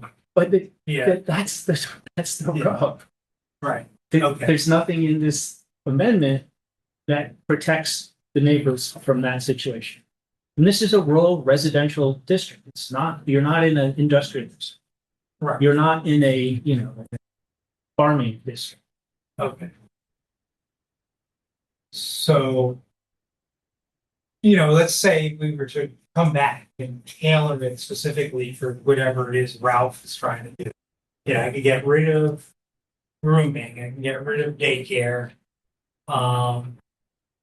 It is important for him to have training, right, Ralph? You want to do the training and the exercise. No, actually, it's not important for me to train. It It's is. not a trainer. I No, am not a no, dog I thought trainer. it was important for you to be able to invite these trainers. Trainers out there need places to bring dogs to train. Yes, there's a need out there. They also need places to store their equipment. Right. Because Madison doesn't allow dog trainers to work out of their homes. It's disallowed. Okay. So trainers are always looking for space. I've had multiple trainers call, when are you gonna open? When can we rent a pen from you? I'm responding to the market, but just to be clear, you guys are talking about regulations for existing businesses. We are new. We are a new business in the dog services industry. We didn't exist before the pandemic. The pandemic created an explosion of dog ownership. And that explosion of dog ownership, I've been living here since 2018. I go to Hammonasset.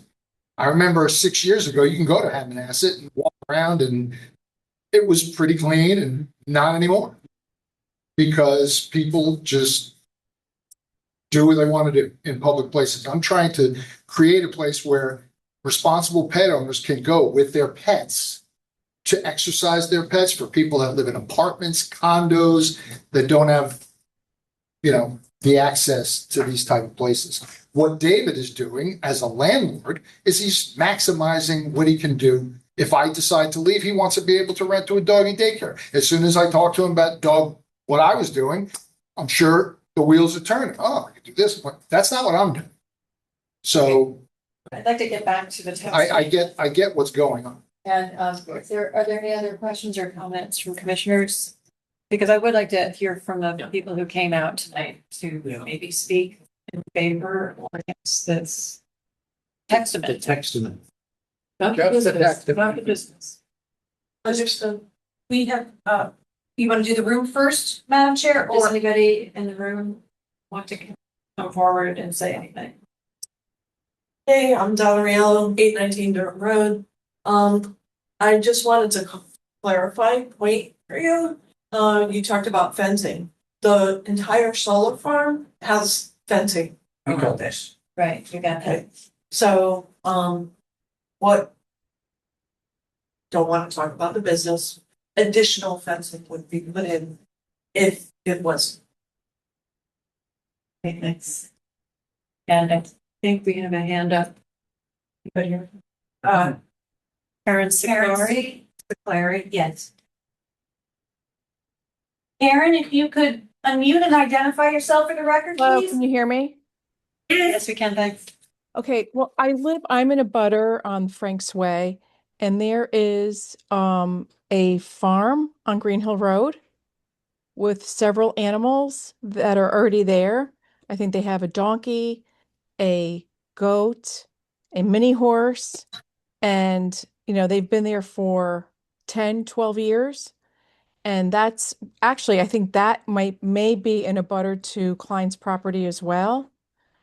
And I'm just trying to figure out, everyone's worried about, the animals in the neighborhood, and there's plenty of animals that are barking all the time in the neighborhood.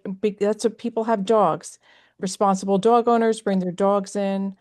I'm just trying to figure out why there's a problem with having a business that's going to be training dogs in a responsible manner. I mean, up on Durham Road, there's a run with, it used to be, I think it's called Wiggles now. They have a run now for dogs. The dogs go out there. I mean, it's not like you're going to have dogs in a pack running through. I'm trying to figure out what the issue is with the dogs inside of a fenced-in area that are being supervised by a business owner. Thank you. Thank you. Hey, McIntyre, 57 Pent Road. I'd just like to put I'm sorry, could you repeat your name again? I could you. Renee McIntyre, Thank you, Renee. 57 Pent Road. I would just like to say that I've had very active dogs. I met Ralph through, he let the dogs out because I have 3 dogs, now down to 2. But the gift that Ralph has brought dog owners, I never knew what luring was when he explains what this is, and it's just an open space that has a fence around it, and dogs follow a light. And I've had dogs with incredible prey drive that I keep on a leash because that's what you do. And it's an opportunity, if you have very active dogs, give them a chance to act like feral animals if they want to, but and mine happen to Doberman, so the hard thing I don't miss people are afraid of them. But Ralph has provided a service for those of us that have had the opportunity to either at the farm market or behind is it BFW or whatever, to have a safe space where dogs can roam. And that's really why we're here to support the concept of responsible pet owners that don't have necessarily. Thank you. Thank you. Hi, I'm Crystal Pelletier, 14 Old Hickory Lane in Brantford.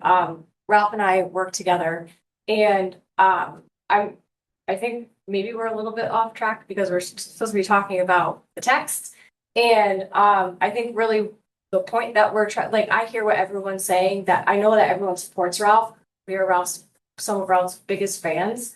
And I don't really hear from the committee. I don't hear anyone saying that they're not interested in what Ralph is bringing to the table here, right? Like, I'm actually hearing, I think the opposite. Like, there's some questions about it, but I think that people seem a little bit intrigued with what Ralph is doing. But instead, it's about figuring out how we can best figure out the text for this so that we can hopefully move forward.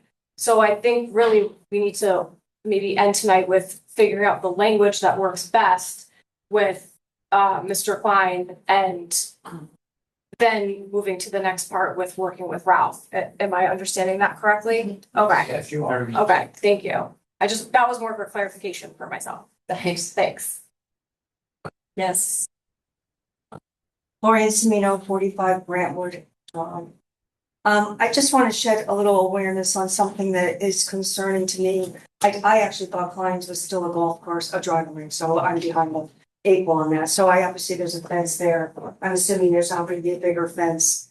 I lived in Weston a long time ago when there were no fences and there were bucks and deer and coyotes. They were running everywhere. They have a route, they have a path, they have water sources, they have food sources.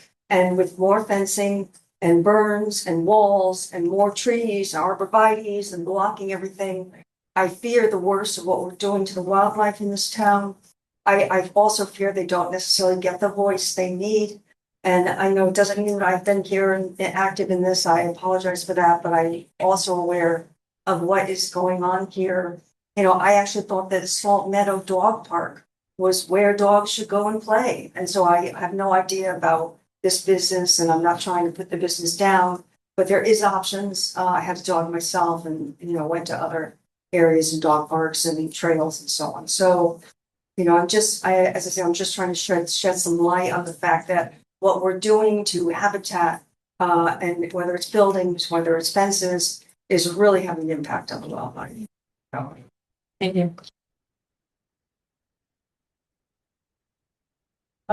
Madam Chair, Karen Sinclair has her hand raised again.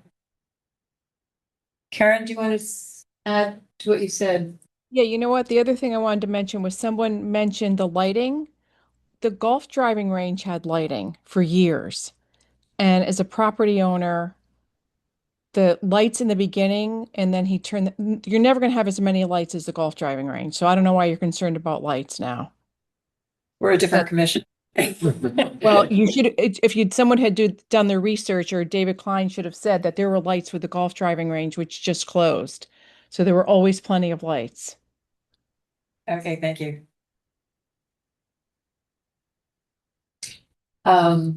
Yes, you can. Phil Chamberlain, 362 Durham Road. And I'm in welfare business. My daughter had a farm down in Virginia, and it was she housed up to 50 dogs a day. And they were individually run, and they were run as groups, and it was very well organized. But to me, something like that can be wonderful if it has a space around it that separates it from the moving public. And what concerns me is that David's got a restaurant up there, and he's got an open retail store that adults and children are coming and going. And then you'll have dogs, which have to get out of the car, and they have to get to the area that Ralph's going to be monitoring. So I've never seen a time when I ever went to my daughter's farm where the dog didn't get break free or something at one time or another. And so that would concern me about the public safety. And I know enough about Dave's property. was to suggestion to Dave, maybe on the north side of his property, he's got all kinds where that barn is. Where you've got the space to the next door neighbor, you got the space to the west, and you got all the solar panels on the south. That it might make a great area for that. They could be totally self-contained as one spot. Wouldn't be divided into 3 or 4 spots on the property. Just a thought that, Yeah, that's a little more difficult. There actually isn't like that much space there. And there's also there's like wetland in well, that's right. and the Use the wetland land as a trust. buffer. Yeah. Wetlands to the south. Yeah. So So it's just a thought, because I think it's a great idea, and I think maybe with some tweaking and different space and room for safety, apart from the public, because, they're all gonna be parking on the same parking lot. Yeah. So, Thanks. thank you. Another and then a couple online. Okay, great. Go ahead. Excuse me. My name is Teresa Riello. I live at 819 Durham Road in Madison. I would compare this business, if you want to call it that. Actually, it's a love of animals. It's what it really is. Because you're giving to them exercise, which makes a tired dog is a good dog. They exercise and spoken to and everything, and the dogs enjoy it. And the humans enjoy it also. I would compare this to a nursery or a daycare for children, young children. That had to start someplace. And it probably started the same way. People say, 10 kids in the room is too many or whatever. That's putting the cart before the horse. You don't know what it is. The dogs are not 30. You can't put 30 in a kennel. The dogs are brought in, they're with their owner, and they go in the fenced-in area to run, and they're with their owner. There's not another dog with them. That's all of the businesses that are doing it. The kennel that you said is up at was that Walgreens run before that. that's Wiggles now or Waggles. The dogs have to have some place to go because there's just all the properties are being filled. There's no place to run. And people today treat their dogs like children. And they love their dogs. They make them part of the family. What happens is you can't, where do you walk your dog otherwise? You let him run the property? On Durham Road, if you have a dog, you can't walk it on Durham Road. So you take it and you exercise it for an hour. That's how we found out about it. And the dogs were there and enjoyed it and everything like that.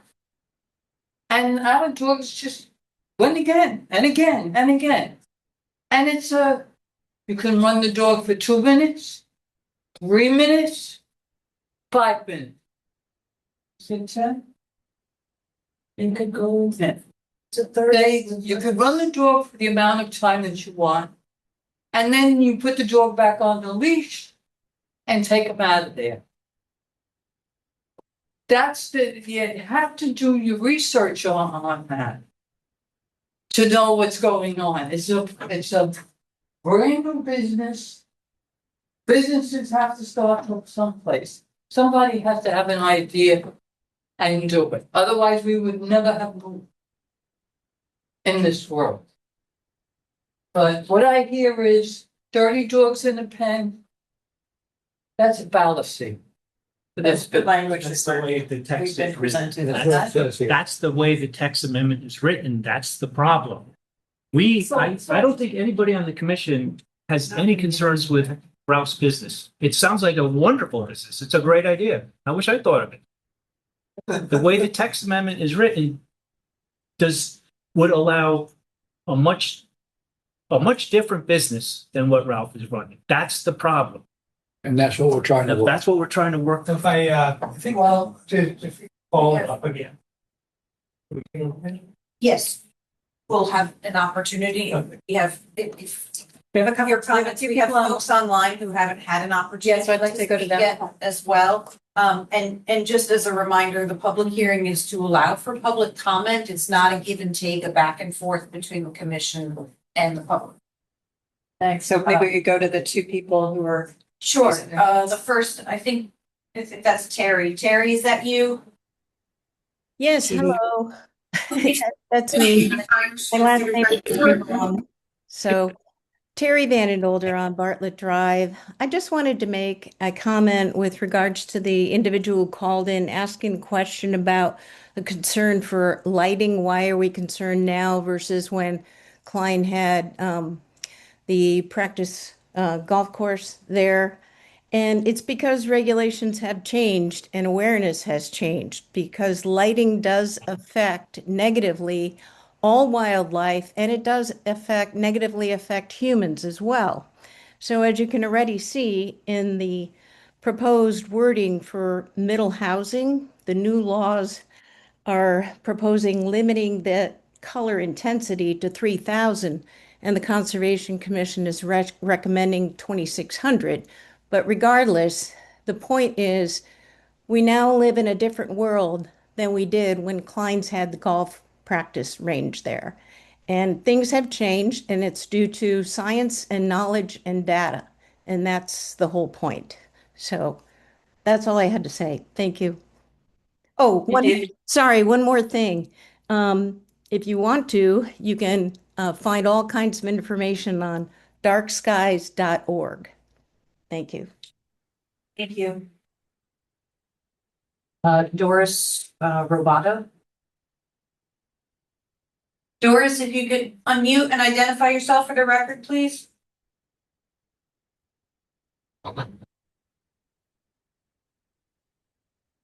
We can't hear you. Looks like she's unmuted. Yeah, it doesn't appear that your microphone is working.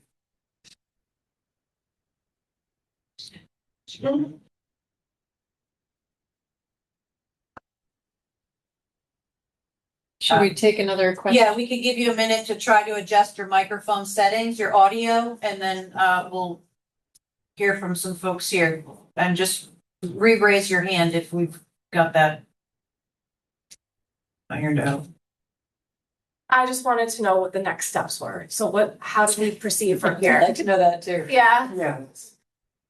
I think if who was it, Doris Roboto, who wanted to Doris. thing?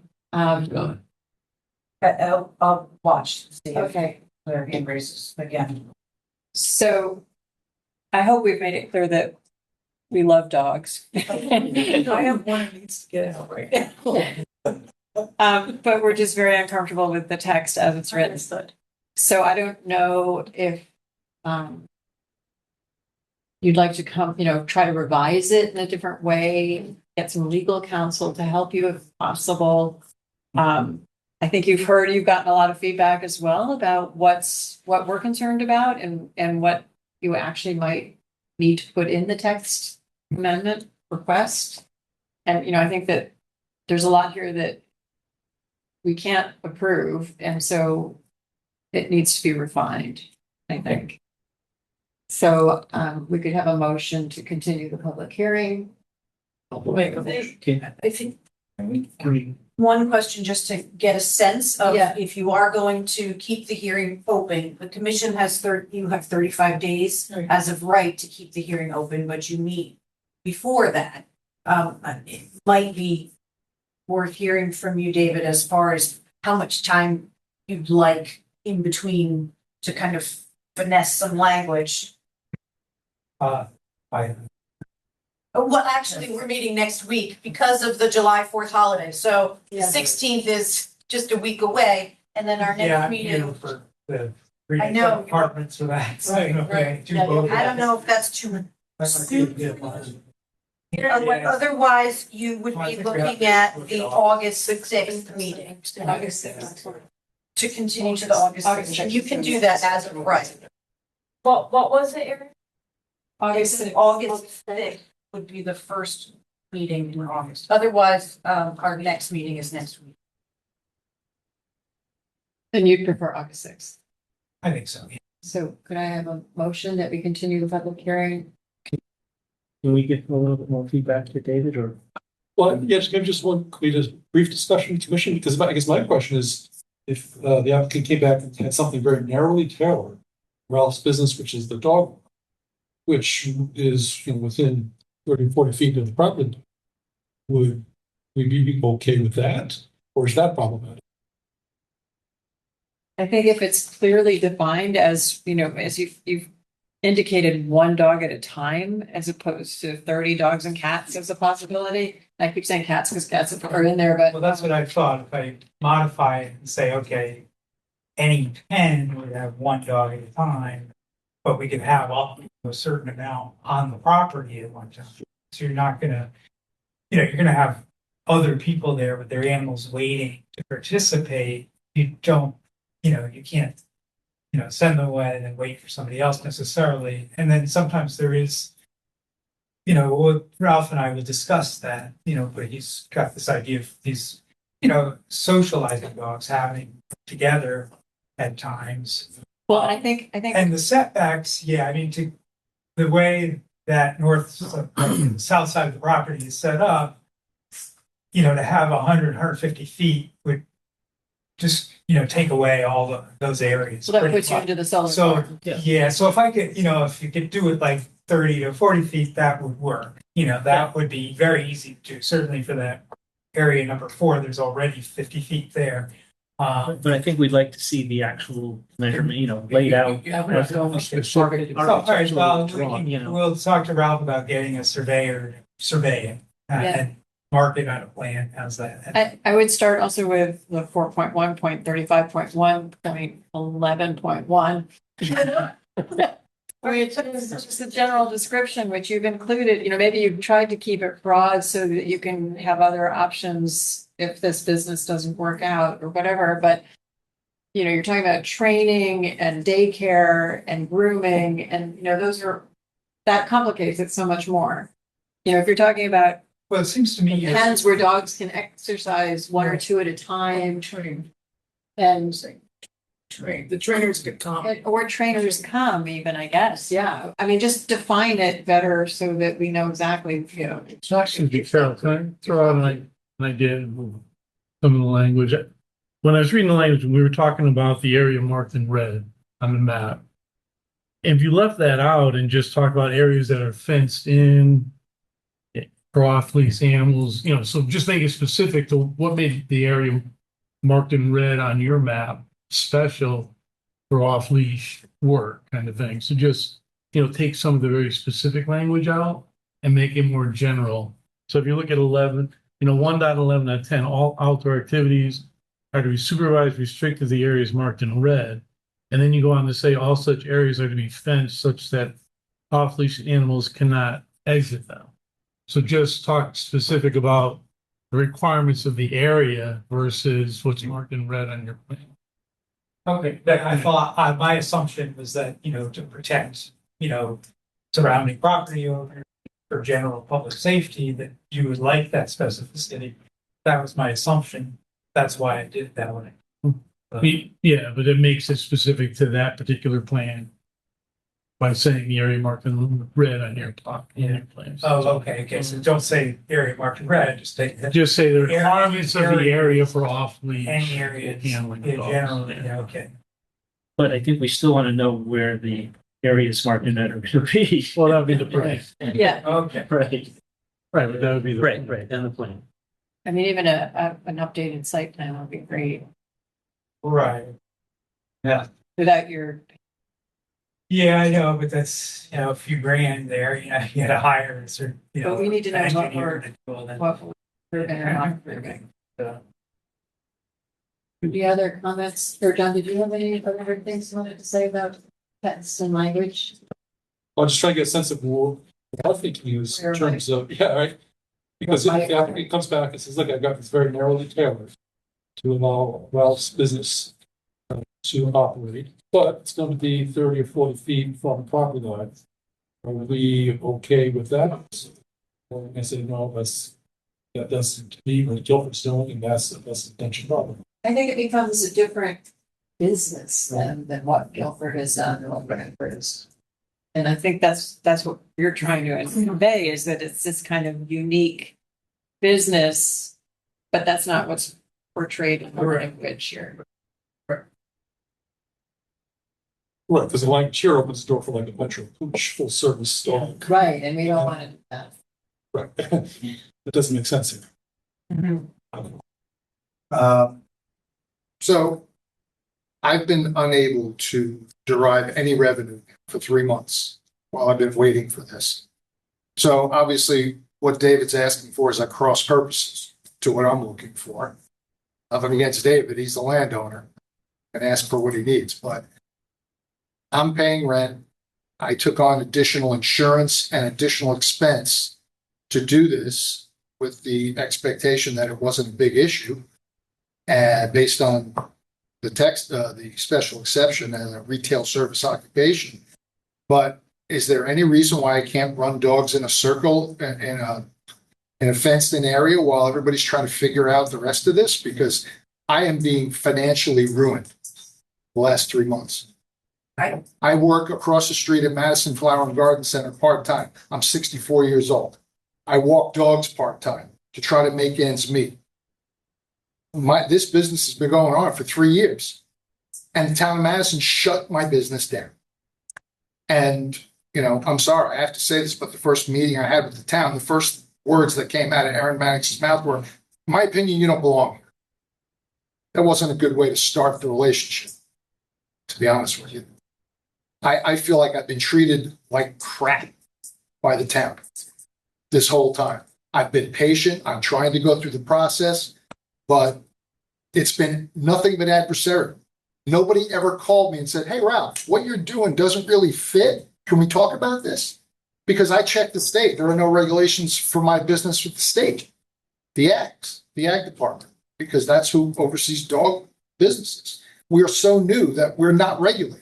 Instead of saying, hey, why don't you work with us and we can maybe come up with some regulations that apply to this new business? Nobody ever wanted to talk to me. All I was trying to do. Yeah, but we're 3 months down the road, and I'm being put out of business. Did you want to say? Yes, there have been multiple conversations between the property owner and the tenant dating back to complaints at the applicant's residence and other locations in town. Zoning enforcement officer has had repeated. I'm going to want to speak to that. This is not relevant to the You tenant. just brought up a false complaint. Somebody made a complaint, said that I was running dogs in my backyard, and I called the town and I asked them. Okay, we're gonna have to ask you to stop. We're sorry for any problems you've had, and we understand that it's a frustrating, long process. But we're doing the best we can. This is the first we're hearing about it. The first time we've read the text amendment. We're trying to help out to see how we can make this work. John, I appreciate you saying, yeah, well, if we ask you to come back, are we going to be able to approve it? And I think that's a good question, because we don't want you to go through any more hoops that are pointless. And we're trying to get to yes, all of us. I'm sorry that it's been a tough experience. Yeah, I mean, our initial thing is like my special exception, text there, language says retail service occupation. So I kind of hung my hat on that. Yeah. And thought, okay, it's a retail service occupation. I thought, so you can do whatever you want. So, you're taking public in, and providing a service and for a fee or whatever it is, and that's it. So Aaron and Maria kind of decided that didn't quite apply there, that we needed a bit more. But I don't know, maybe you have a different opinion. And that's, think that. Well, we're just seeing, Satisfied. so This is the first. so we're just getting involved. I have no issue with you guys. My issues with the office and with the kind of treatment that office inflicts upon resident. I'm a resident Okay. and a small business owner. We've heard your point of view. It would be worse if you had legal counsel, no more extra just to help you with constructing. So we've agreed that we'll extend the public hearing to August 2nd. And so could I have a motion for that? Will it be second? Second. Second, thank you, Jeff. Any further discussion? So we'll continue on the 6th. I just know how it goes. Thank you. Thank you, everybody. Thank you so much. Okay, so because we're extending the hearing, we're going to have to. First. So third. You guys take a conversation outside. Thank you. Thank you. I'm hanging in there. That's all I can Need say. a motion to table public hearing 26-24. Should have done also August 6th. Yes, that would be fine, and then you give, See how it goes. yeah, you can always adjust that accordingly, but that would be the earliest. So we'll make a motion. All in favor? Okay, so pending applications, we have 26-25, 28 Toppy Lane, map 13, lot 119, zone R5, owner applicant Gregory and Renee Mellis. Coastal site plan application for the installation of a hot tub within 25 feet of a coastal critical source. Greg Mellis, the property owner, is here, attending online. Okay, great. Greg, can you hear us? I can hear you. How are you? Can you hear me? Okay. I can pull up your site plan for you, Yep. if that's helpful to kind of walk the commission through. Yeah. So it's coastal site plan. I live at 20. Hi, everybody. How are you? I live at 28 Toffee Lane. The coastal site plan is for the placement of a hot tub that is adjacent on a grassy area adjacent to an existing deck. The placement is about 25 feet off the Long Island Sound and the edge of a seawall that the former owner completed in 2022. And the placement is within 25 feet of an adjacent beach that is next to the property on the south side, facing the south side. I saw the note for to mitigate flotation or displacement. So we're proposing installing 2 footings to anchor the hot tub. Those footings would connect to a leaderboard and the existing deck and joists. So basically a corral. And those plans have been submitted to the building department for application. And then the only other thing is the electric, if we're moving forward, if we can move forward, the electrical permit will be filed under separate application. Thank you. Okay. Okay. The commission actually reviewed this property a few years ago. For fencing and an unpermitted shed, which was, shed needed to be removed as a condition of approval, and that was a previous property owner. So yes, this triggers a coastal site plan because the proximity to the beach is and the seawall is within 25 feet. And it's mandatory referral to deep as well, in which we did receive some comments today from our analyst Jason Hale. No adverse impacts to coastal resources are anticipated, and as Greg mentioned, we did have feedback from the building official, the floodplain administrator, noting that because it's in the flood zone, it does need to be, and because of that wave action, does need to be anchored adequately. But very minimal site disturbance, almost to the point that it's more disturbance to create it, to install sedimentation, erosion controls, such as silt fencing. And that's why I kind of noted in a draft resolution that any disturbed areas just be immediately, restabilized with lawn after installation. And if there is any excavation associated with those footings, that be moved to the upland How far area. above the level grade is it? It's inches above level grade, like. The hot tub? Yeah. Greg, maybe you can answer that as far as the height of the hot tub. Of grade. It's, Oh, yeah. it's ungraded, correct? Ungraded. It sits. Yeah, it sits on graded ground. And the hot tub is 7 by 7 and 36 inches high. Okay, it's got, fencing around it. No fencing, correct? It's the cover? Oh, the whole entire property is fenced in. Okay. Yeah. Oh, that's right, that was the last application. The last owner, There's I should have mentioned that fencing. the last owner fenced in the entire property. I have a quick question. Does it have its own plumbing system? It does. Yeah, it's self-contained. You're bringing plumbing from the house to No. the house? No. Freestanding and So there's no plumbing from the house to the hot tub? Is that the? no, it's a self-contained freestanding unit. Thank you. You had a question? You're welcome.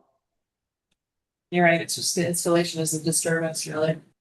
Yeah, it's pretty minor. Have you thought of salt water? I see a lot of it. All right. Can I put a dog park? No.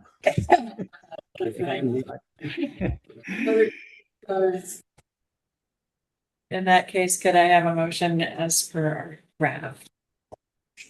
Baghdad? Draft resolution. Voted that the Madison Planning and Zoning Commission approved application number 26-25, 28 Coffee Lane, map 13, lot 1, zone R5, one applicant Gregory and Renee Mellon. Postal site plan application for the installation of a hot tub of 20 feet of a critical coastal resource with the following condition. 1, any disturbed areas in the yard shall be stabilized and restored immediately following the installation of the hot tub. This approval is made based upon the finding that the proposal is consistent with the policies and goals of the Coastal Area Management Act of the State of Connecticut. The effective date of this shall be July 23rd, 2026. Do you, Mike? Second? Second. Do any further discussion? In favor? All in favor? Approved. Thank you. All right, minutes. Thank you, Greg. Thank you. Okay. Thanks, everybody. Have a good night. Even if they go through. While we go with this, I was gonna skip that. you skip them. Okay, we're skipping them. Well, that's all the other. No, Oh, but there's one that the needs.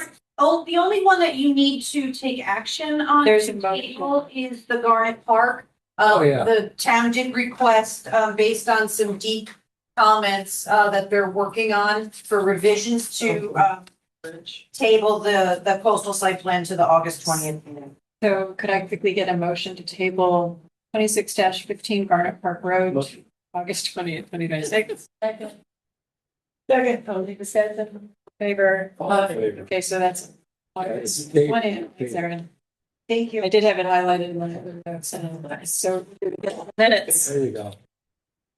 Okay, so we got Secretary John Morgan. review and approval of the June 18th, 2026 minutes.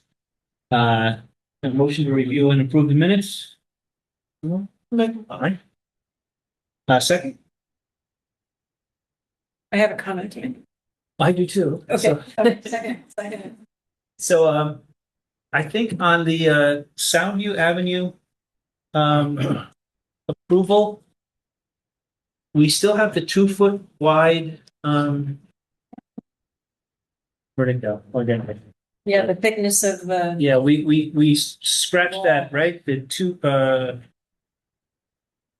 to construct a 2-foot 0-inch wide by 80.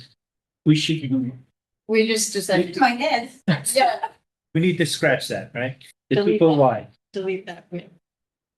I have another 26-10 for 397 in Durham. It was tabled to July 16th, not July 14th. That was 397.